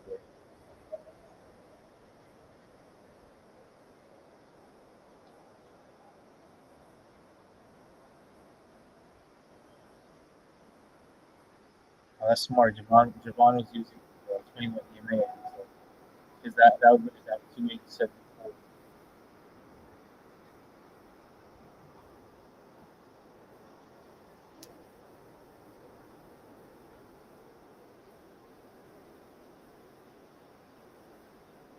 Honestly, not a bad close. If it just holds around here, it's not a bad close. Do you need my address to send the apple? Yeah, DM me your address, Yelton. Unless you want the whole chat to send you an apple too. Now on, whenever Yelton speaks, everybody has to like spam apples in the chat.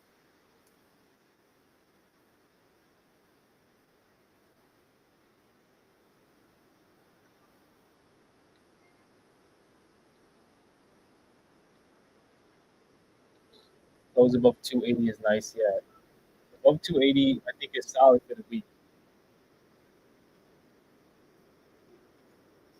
I would have loved to hold around that 285, above 284, right? The previous high. I would have loved to hold around there, but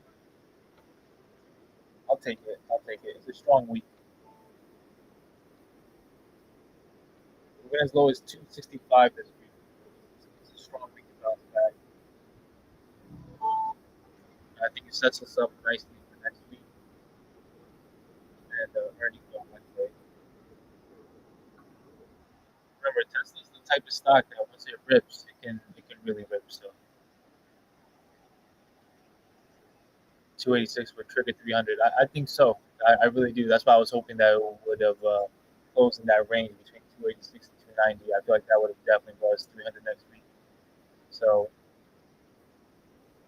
yeah, I was hoping for, but again, that'd probably be too easy.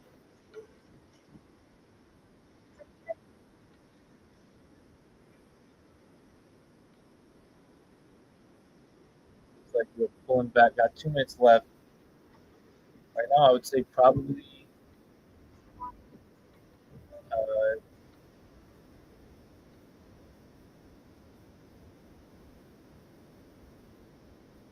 yeah, right now I think Javon is winning. Wait, Javon's at 281. Javon's at 280.50. And oh no, Love Never Fails is probably winning. She's at 94. I'm sorry, I'm saying she. I don't know you guys' genders. I don't know what makes my head pick a gender. I think it's just because I hear the word love. So I apologize. Please do not take offense to anything, guys. I have no idea who's what.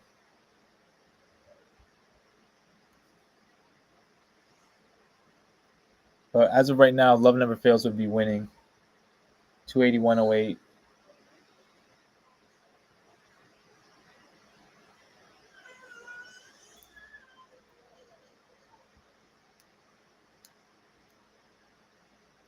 We might just get a 281 flat finish. Well, I'm a monkey, so no gender required here. All right, monkeys and apples in the chat whenever Yelton speaks. Oh, 281.39. Oh, is it closed? We closed. 281.39 is the close that I got. I don't know what you guys got, but 281.39 is what it showing me on TradingView. So I guess the closest is Love Never Fails because I went over. I said 281.60.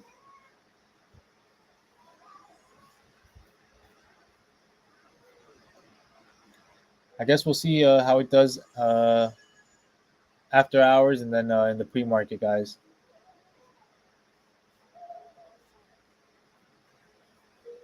But again, 281.39. I'm not mad at that close, right? So if we go back and now we take a look at the daily candle, we look at the weekly candle.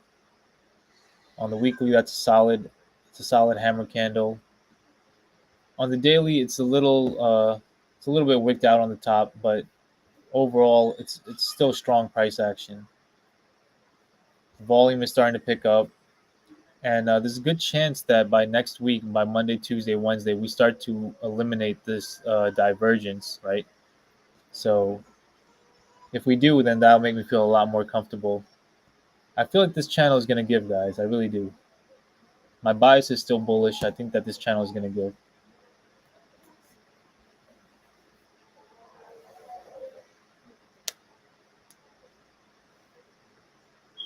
You said 281.43. Is that what you said, Yelton? I got 281.39. You went over. I said whoever's the closest without going over.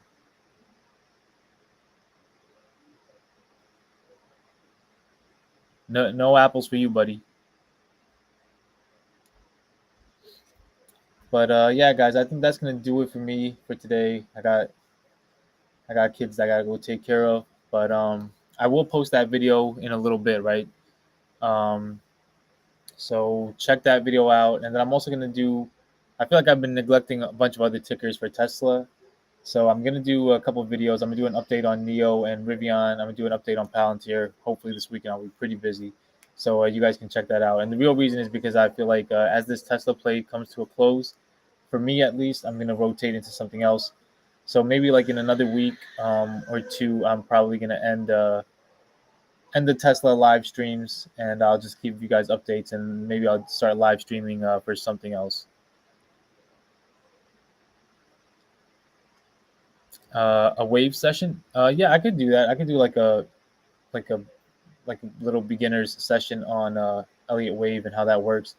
I mean, that is really the gist of what I'm doing over there on my Patreon channel. So if you guys are interested in like a real like detailed course and stuff, technical analysis 101, Elliott Wave theory, Wyckoff method, stage analysis, supply and demand, support and resistance, all those like good things that we use when we use technical analysis.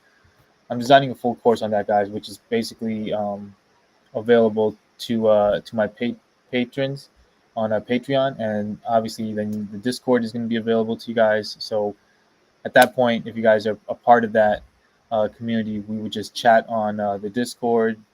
That's where I'll have all like my price targets and everything based on the wave count for different stocks and tickers, my own personal trades, where I'm getting in, where I'm getting out, and things like that. So there's gonna be a lot on that Discord if you guys are interested.